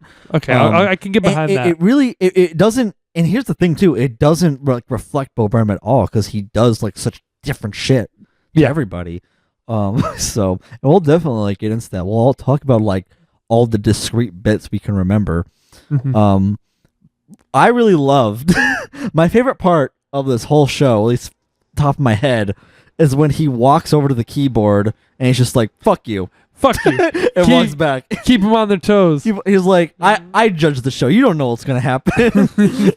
I remain in control. No, yeah, that's great because everyone gets quiet when he heads over to the piano. Yeah, because like you anticipate it. And it's an off mic fuck you too, which is even better. Fuck you. It's so good. Probably didn't hear that with our setup, but yeah. That was after he already did the first song too. Yeah. Because he walks to there the first time. He's like, what, you didn't think I was going to fucking use it? It's not a prop. Sorry, I keep cutting you off. There's just lots of shit to remember that's so good. With what you were talking about him being live, he's amazing at hecklers. Yes, he is. And that's something really similar happened at my show. So it made me wonder if that was like a plant, but I don't think it was. I think he just gets heckled a lot.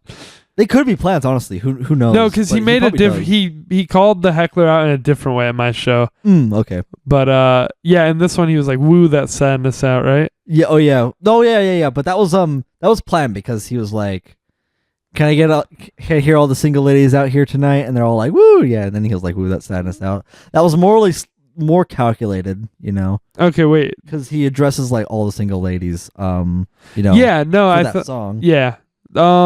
Yeah. No, what the part was right. is when when someone screams "I love you" and he's just like, "No, you don't. No, you don't." Like we got haters. Haters gonna hate. Lovers gonna love. God, like just what's the word? No, someone told him to like take his. Take his pants off. Yeah, and then he was like, "You think you can just don't subjectify me? Don't objectify me." And then the guy said it. Do it. Oh, you think it's cool because he said it's okay? That's sexist. Yeah, he was like, "Oh, just because he's a guy, you think he's okay?" Just like, that's not God's way. Yeah. Or something. Yeah. I thought that was funny. It was funny, but it was also kind of mean. But like, that's kind of like his character. His character is a bit mean. Oh, you're allowed to be mean to hecklers. I don't care. Well, like you have to hit a balance, if you're too mean. I don't know, man. You ever seen Bill Burr? No, yeah, but Bill Burr pulls it off because of his character. If it. And also, if it were Jim Jeffries or something, you're not going to heckle an Aussie dude. But, like, it all depends. If you're too mean to them, like, then, or, like, too real, then it puts off the audience. There's so many clips online of people in comedy clubs where, like, the dude calls the heckler, like, a motherfucker or something, and he, like, actually yells at him, gets heated, and then the whole audience is just like, eek, like, you lose them. Yeah, as audience member, I think he does it masterfully. Well, yeah, he does. Mm-hmm. Yeah. But that's something that a comedian needs to do masterfully. That's the hardest thing because they're unpredictable. So you're gonna have to have this arsenal of lines in your back pocket and be good at improv. So that's tough. But yeah, he was like, you got to reject both sides of it and stay in the happy middle with the lovers and haters and all that. And then somebody just did it again, and then he said another line too, which I forgot what it was.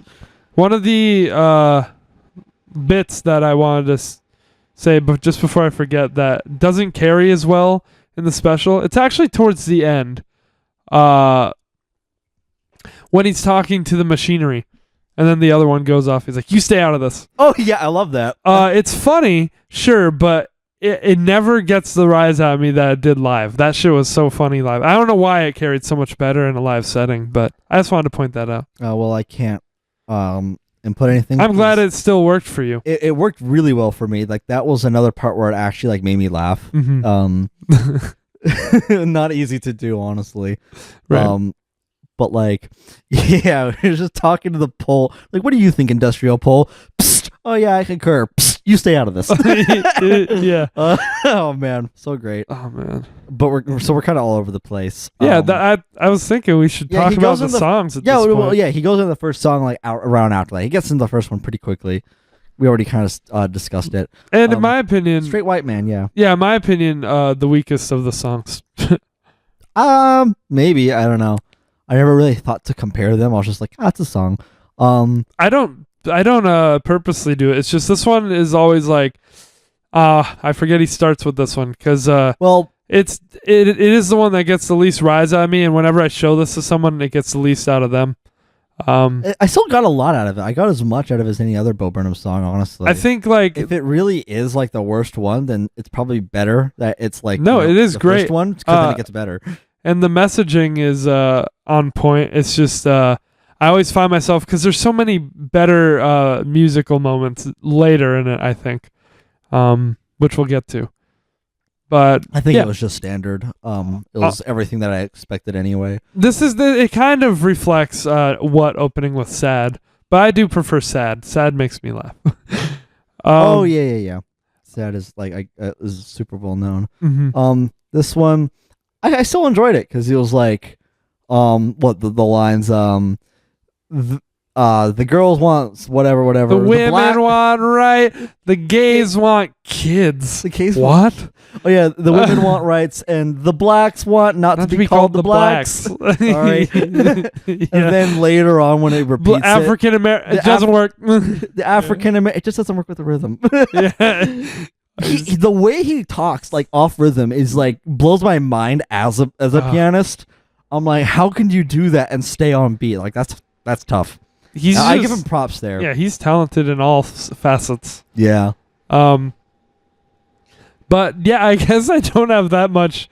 He kind of honestly like has like the vocal and like music structure as Disney, and I think that's intentional.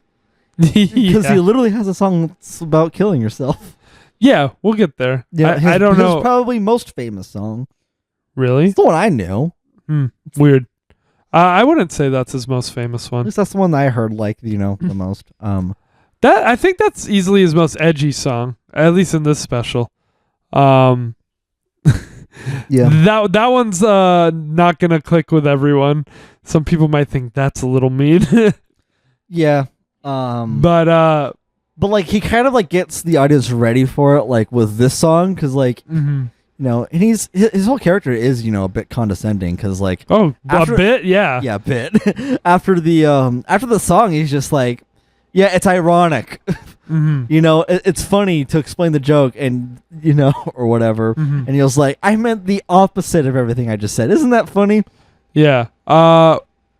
And then he was like saying a whole bunch of white people jokes. A good line in Straight White Man. He always does the false crying in it, and that's pretty good. I think he does it right after. I've never been the victim of a random search for drugs. Oh yeah. Then there's the line.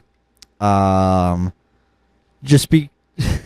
Everyone just thinks that it's true. Everybody thinks I have it easy, but just because it's true doesn't make it right. Doesn't mean that it's right. Like, I love the emotion he puts into it.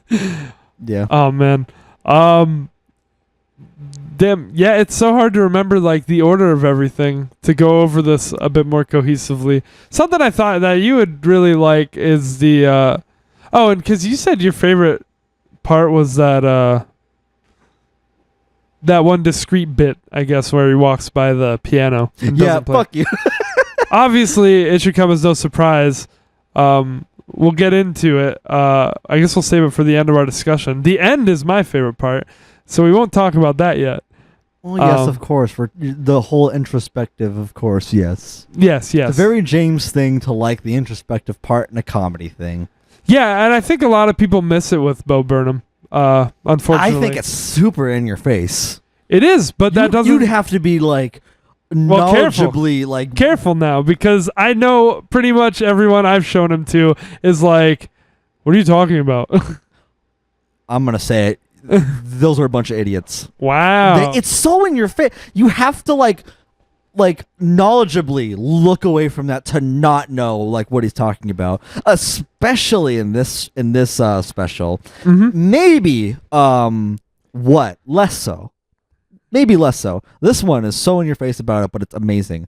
And we'll get into that. Yeah, we'll get into that at the end. I was just quickly mentioning that to give a little teaser, but yeah, sure. No, I wanted to talk about what I think a part that I guess maybe you would have thought was really funny was the making a peanut butter and jelly sandwich. I didn't like that. I think that was my least favorite bit of the whole show. I don't love it either, but I thought you would really like it. I love where he went with it, though. I guess we'll just I guess we'll talk about it. I love him doing it drunk. Him doing it high didn't do it for me. That's the opposite, honestly. Really? Like, I don't know. When you're drunk, I mean, both. I mean, drunk, I expected him to run and then fall over or trip or something. You know? I love that he just starts having that conversation with his wife. He doesn't talk into the that's his girlfriend. That's why I love where it went, and then and then it was just like, where's this bit even going? Like, it's 2 minutes, and you're like, that's right, let's just end it. Yeah, like no proper end, just right to the next one. And I love how first he's like responding and he's not talking into the mic. Yeah, and he's just like, and then he grabs, he's like, sorry, the way. Sorry, yeah. Yeah, that's more like a drunk person. But when she was just like, what is behind your back? And he was like, the jar of peanut butter. All right, shoot me. That's mayonnaise. It's mayonnaise. Yeah. Oh, and it's so funny because also like sticks his hand all the way down it. See, that the drunk half worked better than the high half for me. I don't know anybody like high on like. I'm not talking about something. Accuracy. It's just funny. Yeah, I mean, I just didn't relate. You know. Yeah, I don't know if it was it's like I don't know why it's like all the Matrixy part. I mean, I don't know. But I thought you would like that. And I showed this to Drake, and he really liked. I liked where it went. I really liked where it went. Right. Everything else was just kind of eh. I'm trying to remember not more of the in between stuff to make sure we talk about it. I had an in between thing, which was right after Straight White Man. It's kind of like an underrated part, I guess, because it's such an in between thing. But he just goes on to make a bunch of like white people jokes, and he's like, we all like the same thing, Yeah. Mac and cheese, salt and vit. All right, who said it? All the colored people find out the white people that said it, and after the show, make them pay. Mm-hmm. Also, a part that I'm surprised that he did, and like got away with the F bombs in 2016. Yeah, yeah, he did. Bo, want to sing a song? Yeah, no, he drops that word quite a bit, and I don't know how he gets away with it. Maybe because he's probably been called that a lot, but. Well, because honestly, that part is fucking hilarious, and when it's so great. It's one thing to make that, but to press it onto vinyl. Yeah, it's just like a record player. You guys have a record player back there. Yeah. Then afterwards, the part I loved when he was like, "Yeah, by the way, like I scripted everything, like everything." It's because do not give them idiots. Don't give any of those idiots credit. Yeah. Mm-hmm. It's funny. So funny. I love him so much. Yeah, I guess because he does say like he does address like him saying like that word. Yeah. In the episode. I guess it was right after "Kill Yourself." I guess we should go into some more of the songs then. But right after that one, I love how he gets up from the piano and he's just like, any journalists here tonight? I just want to cut to the chase. Just before you go write a blog about how offensive it was, I'm sorry. Immediately. Thank you. Yeah, he said a little bit more about it because he was just like, obviously don't. I mean, it was funny too, which I don't know if you caught, but like immediately someone it was done, he just says sorry right into the mic. Yeah. Just right. When Yeah. the song's So over. that I love that because that's what happens. People even in the people song, write about how like it's distasteful and blah blah blah blah blah. Even So in the I song- love how he's just I'm sorry immediately. Well, even in the song, like he does like have context where it's like Halfway through, he's just like, yeah, it's don't a do joke. it. But if you get moral value from Katy Perry's song "Kill Yourself," Yeah. I love the song that was bashing country. Yeah, I wanted to get to that. That's one of the peaks of the show for me. Yeah. So I was saving that one. But I can't. So many he was rhyming and pandering with so many things, and that was super cool. Mm-hmm. Really, really meta. But Jerry Mandarin. Yeah. Yeah, legalize my pandering. That's textbook pandering. Yeah. No, I think that's like one of the best parts. Y'all dumb motherfuckers want a key change? Yeah. Thematically meandering. Yeah, I fucking love it. I just love the opening where it was just like, oh, hello, May, just attacking my shoe. Mm-hmm. I love the opening when he was just talking about old country. Yeah, it's very heartfelt, but then you get all this bullshit like Keith Dirt Urban Road style. Yeah, Dirt Road, cold beer, blue jeans, red truck. It's just like Red pickup. I was just like, I no, love the this. best part is the second verse. Fucking what about the girl in a straw hat with her arms out in a cornfield? That's a scarecrow. I love the fucking scarecrow again. Yeah, and except he brought back the scarecrow thing. That's the funniest song. He's really I think. great at bringing motifs like back. Yeah. Mm-hmm. Actually making it a motif. Skylar. Mm-hmm. Anyway, similarly, which we're gonna skip a bit, but not go too in depth because it is the end of the show where he bashes rap a little bit. Rap? Because he's like, well, hip hop. When he was like, you get all these really, all these lyrics that make sense in like a really small time frame where it's about that. But nowadays, you just rap about literally fucking anything. It's just all about making beats. And I think that's when he was like, maybe that wasn't near the end, but he was like, that was like in the middle when he was doing teapot. Yeah, I'm a little teapot, short and stout. Yeah. And then he was like, tip me over and pour me out. Yeah. 2 examples. That's all you get. Yeah. Any lesser comedian would have milked that for 4 more verses. Any better comedian would have done it all. I'm just right in the sweet spot. And somewhere in there he talks about also. I feel like we're just summarizing it. It's so hard to talk about. We're kind of just talking about parts that we love. Yeah, in a excuse me, very transformative way. But what is it when he's talking about fucking? We're just gushing at this point. I love the celebrity lip syncing thing, and he's like, "Oh yeah." Everyone claps for it, and he's like, "Yeah, it's the death of culture." It's always the same 2 things. Yeah, it's like, oh, the girl is always like, no, the guy's always lip syncing a girl's song, and it's like, but he's not. But he's not, Yeah. And the girl is always singing like this really like hip hop stuff, like underground rap song. Fuck the police. Straight from the underground. Can you believe the song was once an act like an articulation of class struggle? Yeah. Yeah. Oh my god. It's the death of culture. I mean, it's the death of culture. Yeah. Here's the thing. Oh, I love him so much.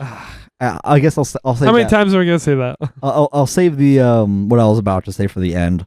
Again, more about that. Let's see. Where do we go from here? Because you've been all over the place. That's the problem. Well, we both have. The problem with you. Well, I'm trying. With me, I was trying to go chronological. Like so songs. But yeah, I guess we'll just keep going. I love the little thing where it's just like, I love the taste of the label-less water. Mm-hmm. Nothing beats the taste of not getting sued. Yeah. Oh yeah, then he sits down and then there's the oh, sorry about this, hot Cheetos. Yeah, they're not sponsoring me. I just want them to. I just want them to give me money. And then, but here's the thing: when that happened, I thought he was going to go like actually like make something more of it rather than just kind of like a throwaway bit. But I got really scared because I had like this thought of like, what if we get to a point where there's ads in live shows? Oh God. Yeah. Like, can you imagine? That'd be awful. I would, dude. I would like, man. I'd be so livid. No, I think the bit was good though. Yeah, the bit was good, but I just had that thought, and I thought he was going to talk about that because we're already at a point. You pay for YouTube, so you don't know what it's like, but YouTube's been like increasing the fuck out of ads lately on videos. There already is a lot of there's a lot of advertising going on at in like a 30-minute. There is a lot of advertisements at concerts already, because we're on that. I don't know if you noticed. I don't know if you've been to like a big stadium. If that like Green Day show didn't get canceled this summer, and then like if we went or something, then you would have seen what I mean. I guess in smaller venues you don't really get it, but if you go see a bigger band, then they have those big TVs where they show the bands, and in between they're saying like, text this number. Don't forget to thank our sponsor. Like blah blah blah, all this shit. Like they push.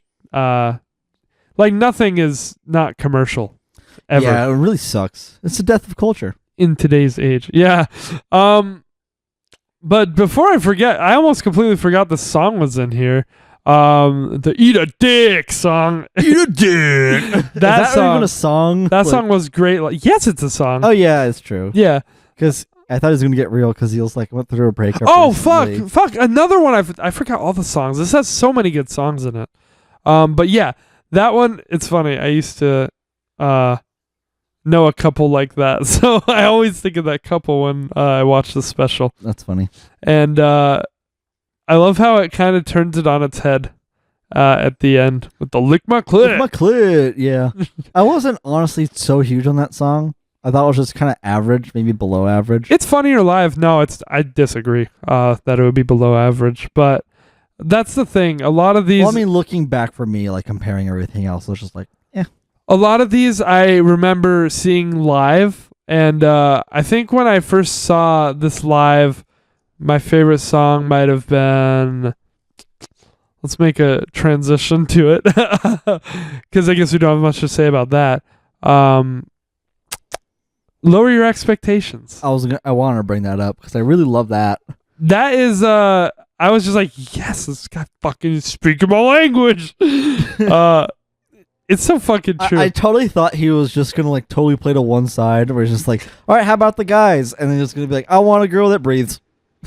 That breathes. Like that, like it, yeah. No, he does a perfect job of tearing into women's expectations of men and men's expectations of women. Just everybody's expectations of like, what they want and all that. And then I fucking love the line in both parts is like right in the chorus.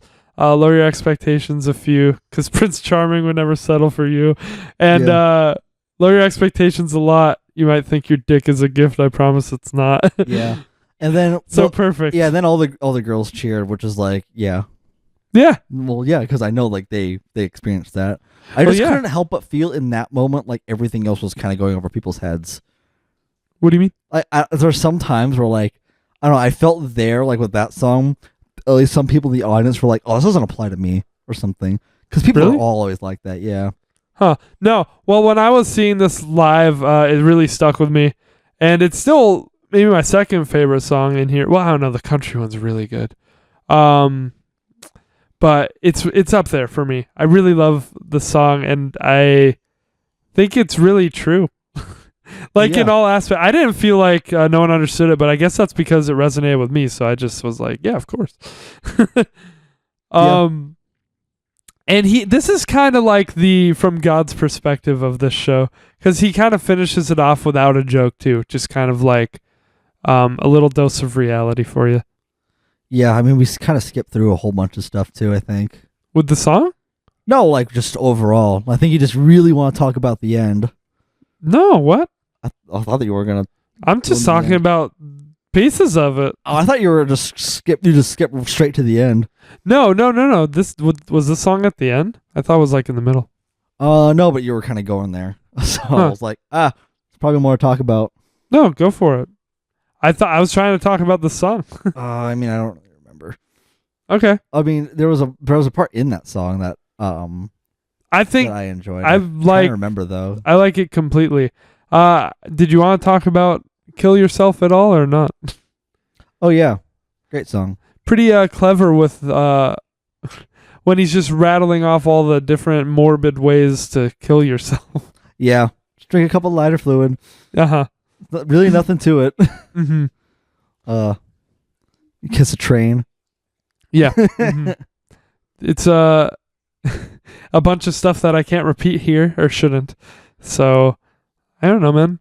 I was just trying to bring some topics to the table. Yeah, I know. I'll let you drive. You went so fast. Now I'm dizzy, so I don't remember. I'll let you drive then. Dude, I'm too fucked up. What did you want to mention? I don't know. Just a few like smaller parts in the show. Go for just like the isolated bits. Mm-hmm. Well, what didn't we touch on? Just some underrated parts that are just like stand up. Like the whole urinal thing. Yes. Like, and it was like, here's a reenactment. And then it's just, he sees it and he gets all close to it. And he's just like, all right, bit's over. I didn't take off his dick. And now I'm talking into a severed dick. Mm-hmm.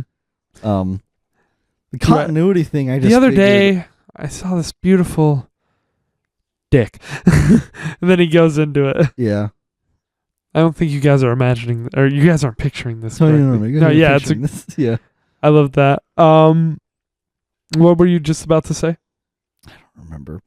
Oh, the continuity line. Okay, yeah, I mentioned that. I mean, I just thought that it was because of how like jarring his transitions are that he was just like, you know, if you don't pay attention, it can be like a continuity error. No, I think it's either the mic or his shirt changes. I don't remember. I don't remember if his shirt ever changed, so I don't remember what it was. But I know that there's something that you can catch. For me, an amazing part of the show was or maybe it's where he was standing. When I don't know. He said that he was gonna try to do some improv. Yeah.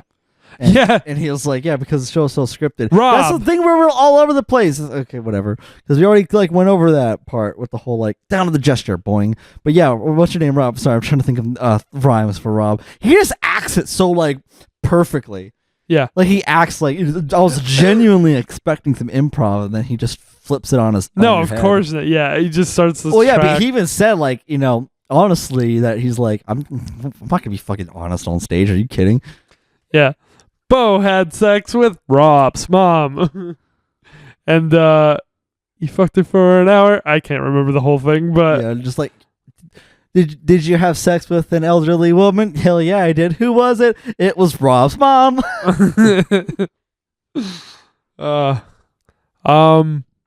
that planned? No, I rest my case. Oh, so good. Well, yeah, I don't know. I guess you feel like it's become a mess. I've really only got introspection left to comment on. So whatever you want to talk about, go for it. That's why I said if it feels like we're kind of just summarizing every bit, and at this point, if someone's like seen it, then we're just kind of like, yeah, that happened. Yeah, and if someone true. hasn't seen it, then we're just spoiling it. Yeah. Yeah, you're right. So there's nothing to get out of it. Let's get into the bigger meat of it. The introspection, the last part. But quickly, he does a little. He digs the show into the weird hole, and then he goes into his last song, which is powerful. Here's the thing: he breaks the illusion first, which I love what he says about if you can live your life without an audience, and then it shows the audience, so you can fucking feel what he's seeing. Mm-hmm. You can just see all these people staring back at you. Like that's the most powerful, one of the most powerful things I've seen in a comedy special. That he really like. That's something where you were talking about bland direction in comedy specials. That's like cooler than what most of them will do. Yeah, you don't really see that, but I mean, I'm sure for it's because of the context. For most lay people, yeah, I mean, for most lay people like that, image is going to be striking and might even make them anxious, depending on public speaking. Yeah, let's say if you can live. No way I'm going to say this without sounding pretentious, so I just will. I'm just kind of used to seeing that and feeling like eyes on me as a performer, so it was less like impactful, but it was more like I understood, like, you know, it was there for context, so I really enjoyed that because you never see that shit. Well, it just wasn't as powerful to me. Bo Burnham is clearly, as he states, it's the show's about performing. Yeah. It's about feeling like all these eyes are on him.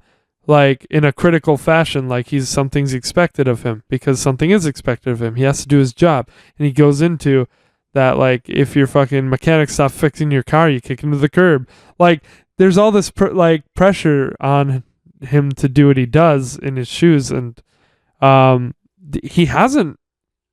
I think he's retired from comedy, from stand up after this, which really speaks volumes to like this being the special that he went out on, unless he does come back. But I believe I remember reading that he got anxiety. It wasn't healthy for him to do these shows. It put a lot of pressure on him. Yeah, I mean, that is pretty much what he said. So that was more again, just more summary. Well, no, this is what he said outside of the show. Right, I mean, right. I didn't know that was outside. It's depicted in the show. Well, yeah. he says that literally in the show too. Yeah. You know, where he's like, which again, the line that stuck out to me, which is why I said we need more Bo Burnhams in this world, is because he said like, if I stop entertaining, if I stop doing my job, kick me to the curb. Which is like, you know, like it's like if I like I don't want my fans to stick it through me through thick and thin, like stick it through me thick or whatever, like it's bad. And it's like we need more entertainers, performers, creators, whatever have you, all that like creative type. We need more of that mentality here. Of what Bo Burnham's statement is, and his mentality of like of performing and like being an entertainer and doing stand up.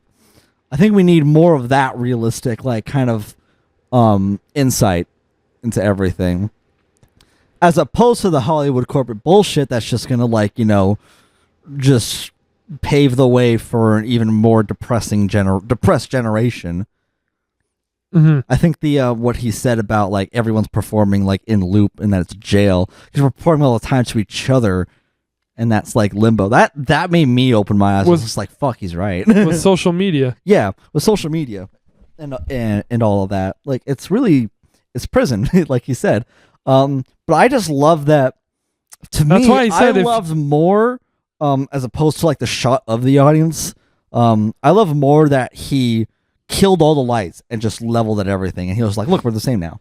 You know? But because it's so like everyone idolizes anybody that's on stage. It's like they're not human anymore. They're superhuman. They're Superman and everything, which is what like you're basically like, you know, taught in entertainment. Which like, if you want to keep that, sure, but it's definitely a more human thing and not something that anybody has done that I at least have seen. So, but yeah, no, actually human. It's impactful when he says, because he goes into that tangent about social media and everyone's performing for everyone all the time. It's all a contest. It's not healthy. It's not good. It is. And he says, if you can live your life without an audience, shows the audience, do it. And it is impactful. And that's definitely why it's in there. It just really puts things into perspective. If it didn't cut to that, it wouldn't have the same weight. I don't know. I disagree. It had the same weight to me with or without the shot of the audience. Well, then maybe because I already know what it's like being on stage. Well, so do I, but that doesn't matter. That's irrelevant, I think. It just didn't carry as much weight to me as for you. That's like fine. It was clearly intended to, and it worked for me. It was a choice that was like clearly made, and I think a strong one. Personally. I mean, sure. So what were you saying? I mean, for me, what was more of a stronger choice was the killing the lights as opposed to showing the audience. Well, I think it all worked together, though. I don't think it was, Yeah, but more so than the other, but that's beside the point. Again, this whole end part is what I meant in the beginning, where, like, if you don't get the introspective part, you're blind and deaf. Or just don't have a brain, because it's like, how do you not process what he's saying there?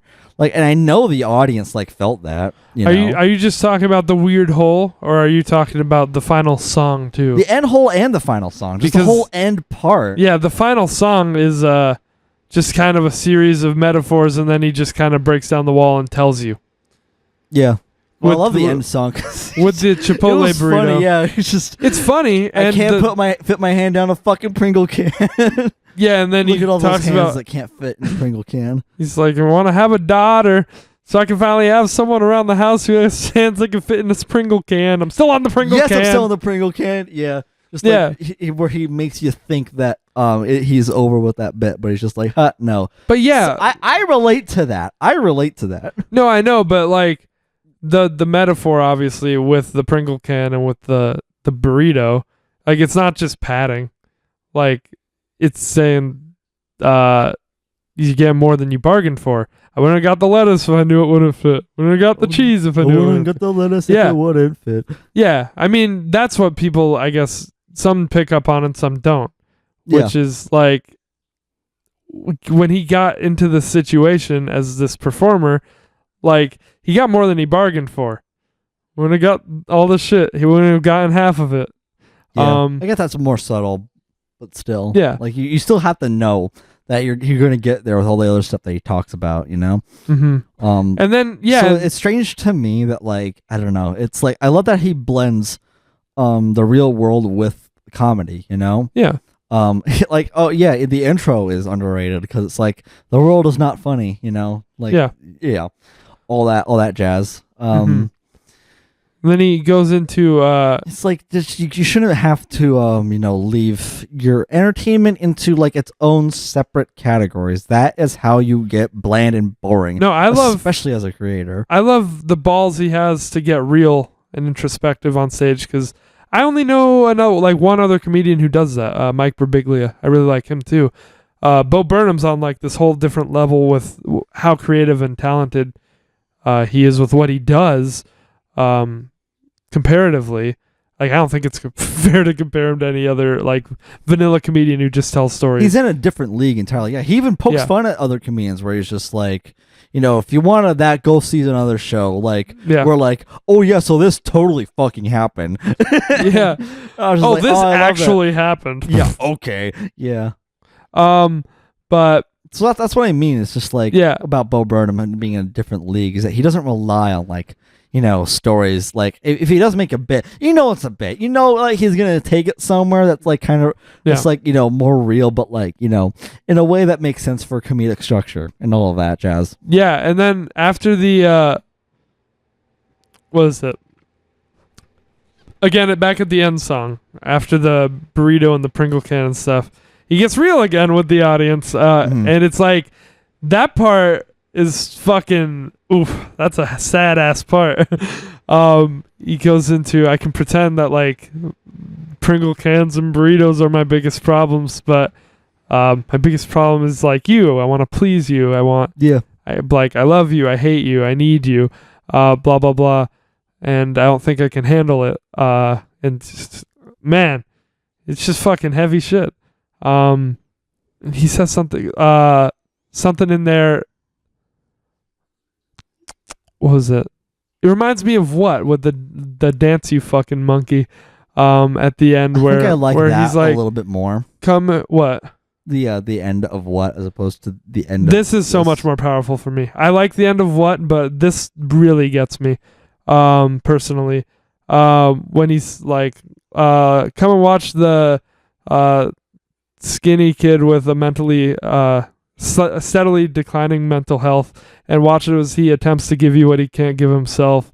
And then just talking about what the audience expects of him. So here you go. Like, I'm gonna give it to you. And then he goes back into the, I wouldn't have got the lettuce if I knew it wouldn't fit. Like, it's so fucking beautifully crafted, and the camera work actually becomes like a lot more like, or like it kind of zooms out and it shows him like in this light, and he starts doing like the it's like like screaming into the mic. Ooh. And it's a genuinely emotional, powerful moment. It's so strong. I don't know. I love it. I love it so much. And then at the end, when the music all stops, he's just like, I hope you're happy. And man, this thing fucking blows my mind how good this is. Sure, yeah. I mean, I agree. I just think what is it? The end of what I think is stronger for me. I think that's more that's crafted stronger for me and has more nuance. with the "We Think We Know You" and all that. It doesn't hit me the same. I like both, but I think that he's their own. I think he stuck the landing here. This genuinely moves me. And what it's like, oh, I see what he's saying. But this is feels like his fucking final cry for help. Kind of. I felt it makes sense that he goes out on this I felt note. nearly like the inverse with what, honestly. I didn't feel as though either was like a final cry for help or whatever. I just was like, yeah, that's how he ends his shows. It actually gives you some meat to chew on, something to take home with you, rather than like, oh, that was fun. I got to be mindless and forget about my troubles for like an hour or so. Which and here we go for like the part that no one asked for, is the problem with Magic is because that is exactly that. All you're going to get with most Magic shows is you're just going to forget about your troubles for maybe 20 minutes, as opposed to actually get some some real meat to chew on. And same thing with other comedians as well. Yeah, you're never really going to get like as real stuff. Even though I love like other comedians and everything, it's just not the same. No, like if you go to the comments on the YouTube video of this song, the final song, like all the comments now are like final song. Now the little epilogue. Oh, no. I'm talking about the one that I was talking about. Like all the comments under it are just like, man, when I got here, I was laughing my ass off, and when I clicked off, I was crying. And like all the comments are like that kind of format. I mean, yeah, he did his job. Yeah. Cool. I mean, I don't know. Those comments to me never really add anything. It's just like, well, duh, No, I mean, it resonates with me. Well, comments, I mean, not Bo Burnham's what he's saying. Yeah. People that comment that, I'm just like, I don't know. That's pessimistic, but that's beside the point. It's people saying stuff, like how it affected them. Anyway, what I was going to Damn, dude. Whatever. I'm sorry, I just don't care. Like, it's a YouTube comment. It's literally anything, anybody. All right. They could just be saying it for likes. You don't know. It's the internet. That's all I'm going to get. That's all I'm going to get to. The subject is Bo Burnham, and like, yeah, his ending is amazing and everything. For me, the powerful part is the epilogue, because you never see that shit like anywhere in any comedy special either. It's always they walk off stage, credits roll, and everything. This part for me was beautiful. It's not like a competition to me. It all works together. I'm not saying it was a competition. No, yeah, this just adds on to it. You didn't get this, unless it played when the lights went up at the live show. I don't remember. But yeah, you just get his little, "Are you happy?" And he talks about his mom, so proud of his success. But he's not happy. Yeah, well, I mean, when he went to that little room to like play, it's a really intimate setting. Yeah, well, it amazing. That for me like hits me way more. It's a parallel. Well, it is literally where he started. So if you go on YouTube and see where he was playing in his room on his piano, making videos that got viral, that connection is straight. He kind of just ends the song. Like, it doesn't end. He just stops playing, Yeah. Like, that for me, that whole end, like, epilogue is poetic to me. And then he walks outside, and it's like so much brighter out there. I don't know. For me, like, the end to me is masterful. And that's where I felt all the feels and stuff and such. I felt it right up to there. I mean, I still felt like the stuff at the end, like I still enjoyed it. Like, obviously, like the whole special and the ending moved me and all of that. Mm-hmm. As is the case with Bo Burnham, which is why I said we need more Bo Burnhams in this world. But maybe not if it's affecting them as much as it was the actual Bo Burnham. Yeah. But we just see more of that mentality and more substance in terms of, well, I don't know. In terms of entertainment media. It's funny. That is how it's going to fix culture in a way, where we need more reality and less superficial bullshit. Well, it's funny that you say that with the whole kick me to the curb thing, like, because that really resonates with you. But I almost see him saying that sarcastically. I thought it was being genuine. Because it's kind of like a callback to that in... he seems against that position in other parts, in this and what, when the parts I was just mentioning, where where he says, you used to do comedy because you felt like being funny, but now you're contractually obligated, so dance, you fucking monkey. And in this, where he's like, he makes that bit, and then later he says, like, I'm not okay. And that doesn't matter because you all came to see the show, so I guess I'll give you what you want. And then he starts singing the other thing. Like, he is literally doing it, but you can, like, the point, I think, is that it's not healthy. He's in pain. Like, that. So it almost seems sarcastic that, like, he's in his persona when he says that earlier. But I guess that's open to interpretation. I don't think it was being sarcastic at all. Yeah, I know. So, at least in that line.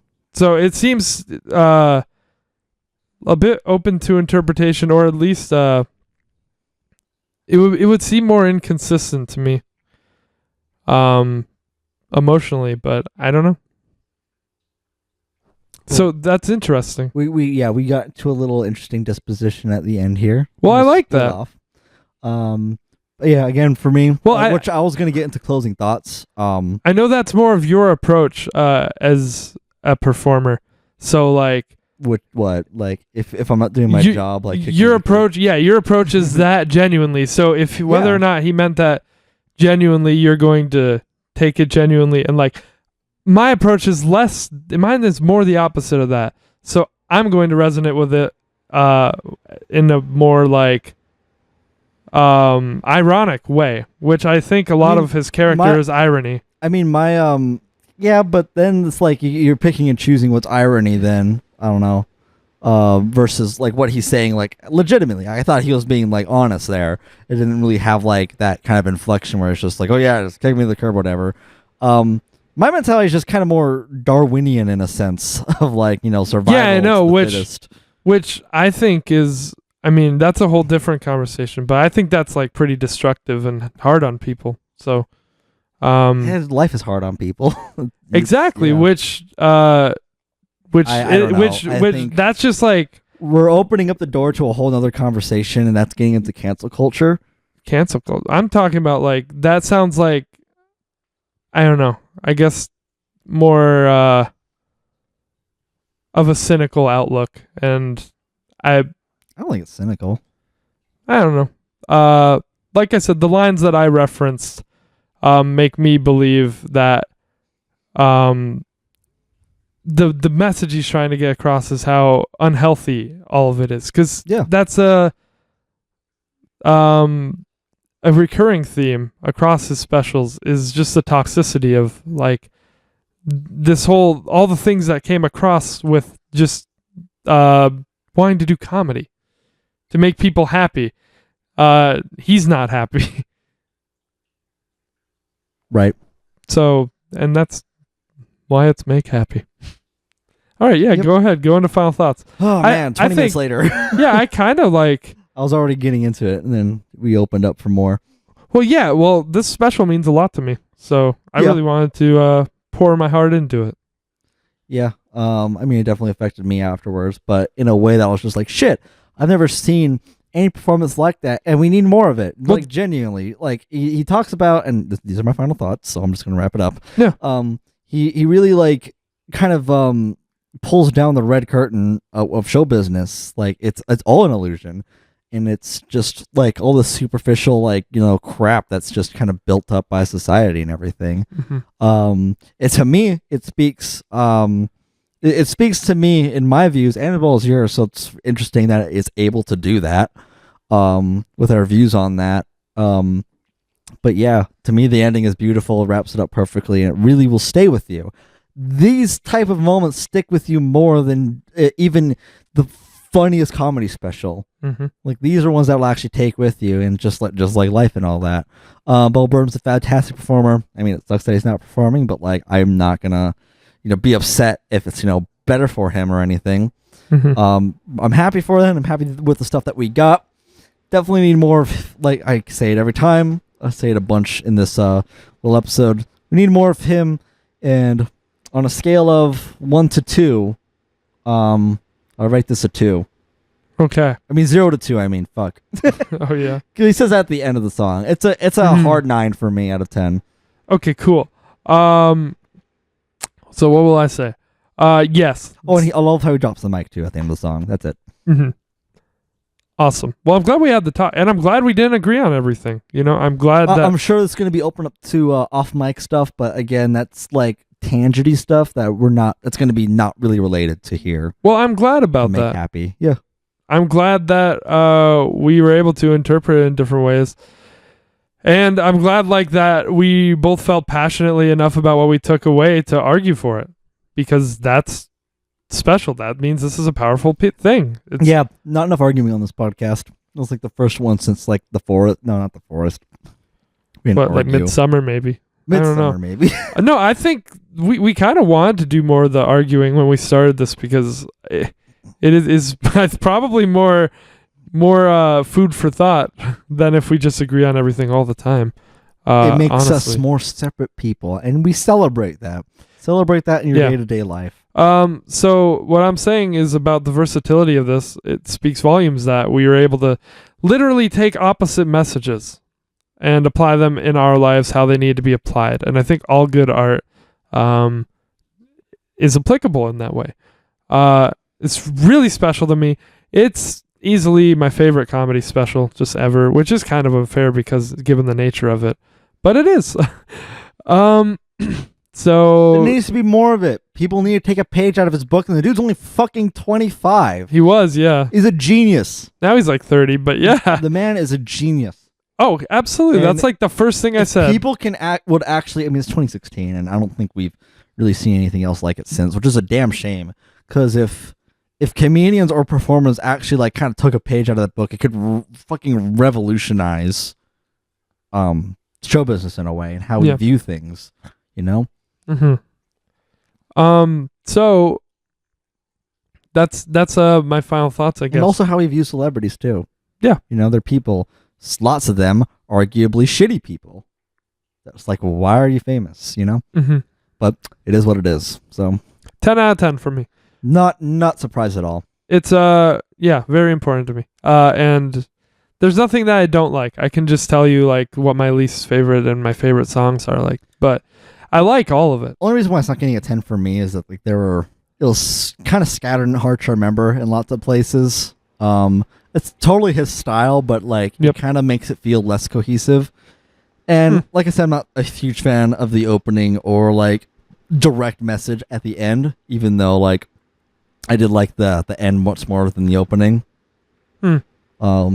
On par pretty much with What, but I still prefer What's final piece. Okay. Not including the epilogue. The epilogue was what made it for me. Quickly, what I liked about the coming forward, being straightforward with you at the end, is that at first he wasn't. And then he kind of broke down that barrier. And it's like, look, I'm going to level with you. Yeah. It's so powerful to me. But yeah, we already talked about all that. So that's that.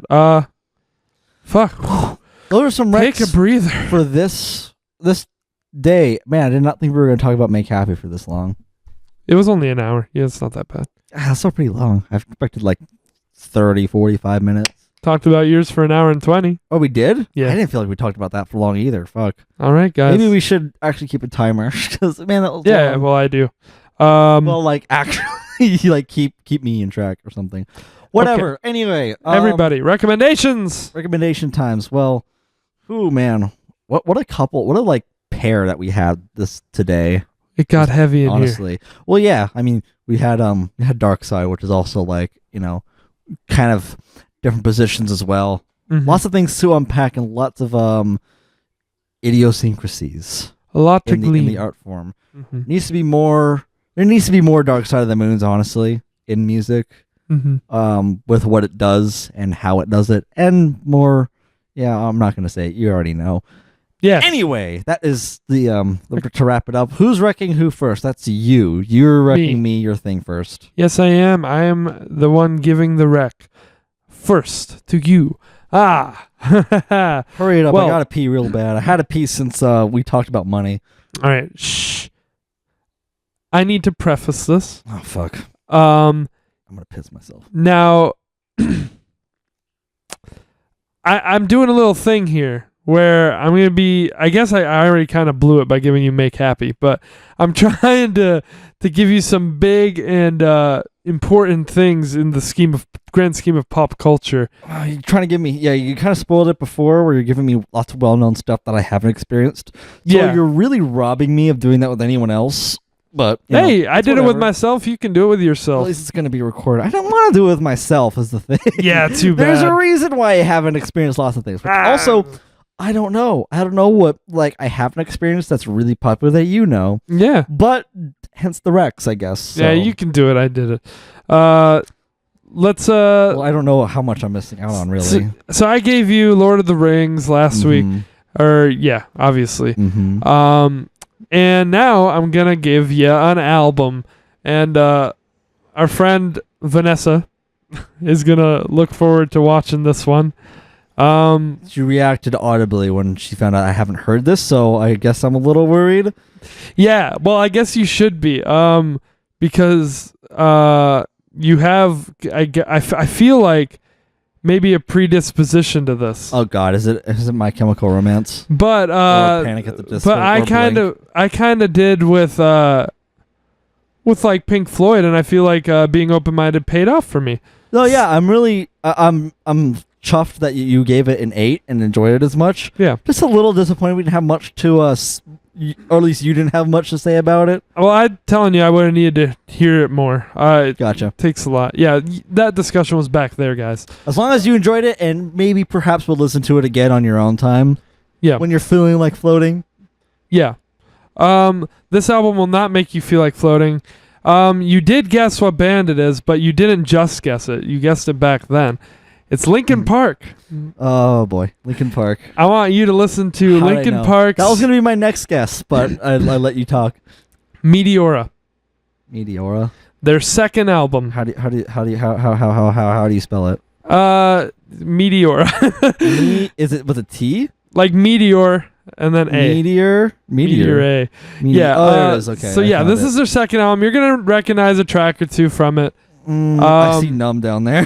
Yeah, this is and that's the last song. So it might be like an expanded edition or something. It is the last song. Numb is the last song you want to hear. 2003. 36 minutes. That's a short boy. Really? I didn't even know. That's a short boy. This was a song from this album, which I'll tell you next week which one. So cliffhanger. Really making me be seen.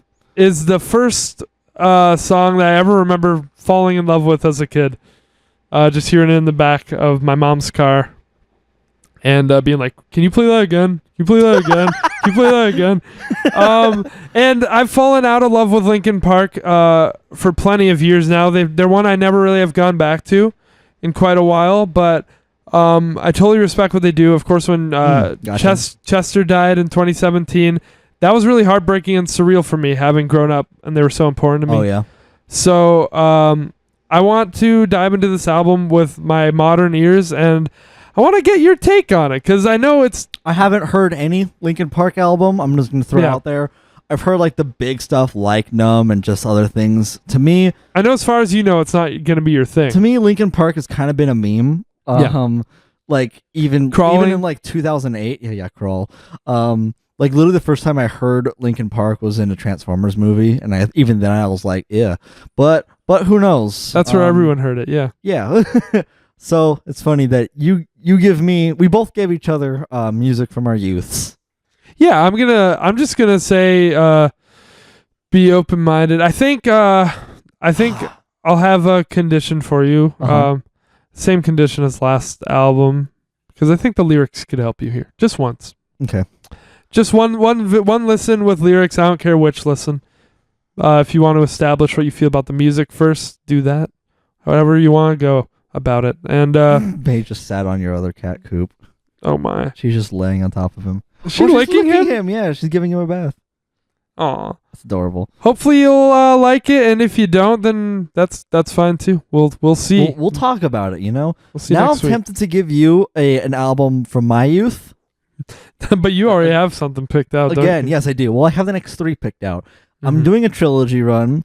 You know, we love those gimmicks here.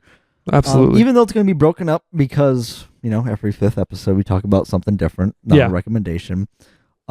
It's not going to be a jumbo wreck for Okay. that break. Not going to really dive into those. Not like I have too many of them anyway.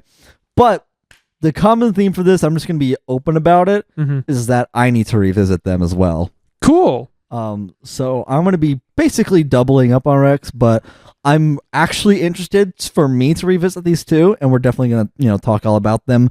They're kind of lesser known, I feel like, except for one of them. But I already decided on the order that we're getting because I thought about this for a while to give you. And you're getting a movie. Cool. It's The Pianist. The Pianist. The Pianist. That's great. You've seen Pianist. that movie. I have. I've seen it. I haven't, but it's on my watch list. I've seen it like twice ever. That's a lie. I've seen it once, half paying attention, and then the second time about a quarter of the way through, and then I got preoccupied with something else. So I never sat down and fully watched it. Roman Polanski. But man, this movie is super artistic. Really depressing too. And I feel like you'll enjoy this, and definitely the music is something for you to experience because it's all classicals, mostly Chopin. And I love Chopin. I learned a couple songs from this movie. And the music is what I remember from it a lot, and some characters and a few notable scenes. So I'll be revisiting this as well. We'll talk about this, a very emotional thing. Well, I guess this next podcast is going to be the emo podcast. Well, I'll be revisiting mine as well, so that's cool. Cool. No, I've heard about this movie. I just saw it's a Roman Polanski film, so that's interesting. I didn't rate this on Letterboxd, so stay away from there. Yeah, I just put it on my watch list. Cool. I am looking forward to it. I saw it's a bit of a jumbo boy. It's a 150 minutes, so 2.5 hours. Oh, okay. Cool. That's about the standard length of a movie, but yeah. So I guess a little. Oh, I will have to warn you. I don't think there's that much dialogue in this movie. So I don't care. That might not be able to hold your attention. I don't know, man. I guess I really don't care. All right. Well. All right. So yeah, that'll be an interesting topic next week. We have a fucking new metal album and The Pianist. So like I said, it's the emo podcast. Yeah, I guess so. That's the connecting theme. So I guess let's do it then. Let's blow out this candle. Blow out the candle, and we'll see y'all next week. Yes. 3, 2, 1. Are you happy?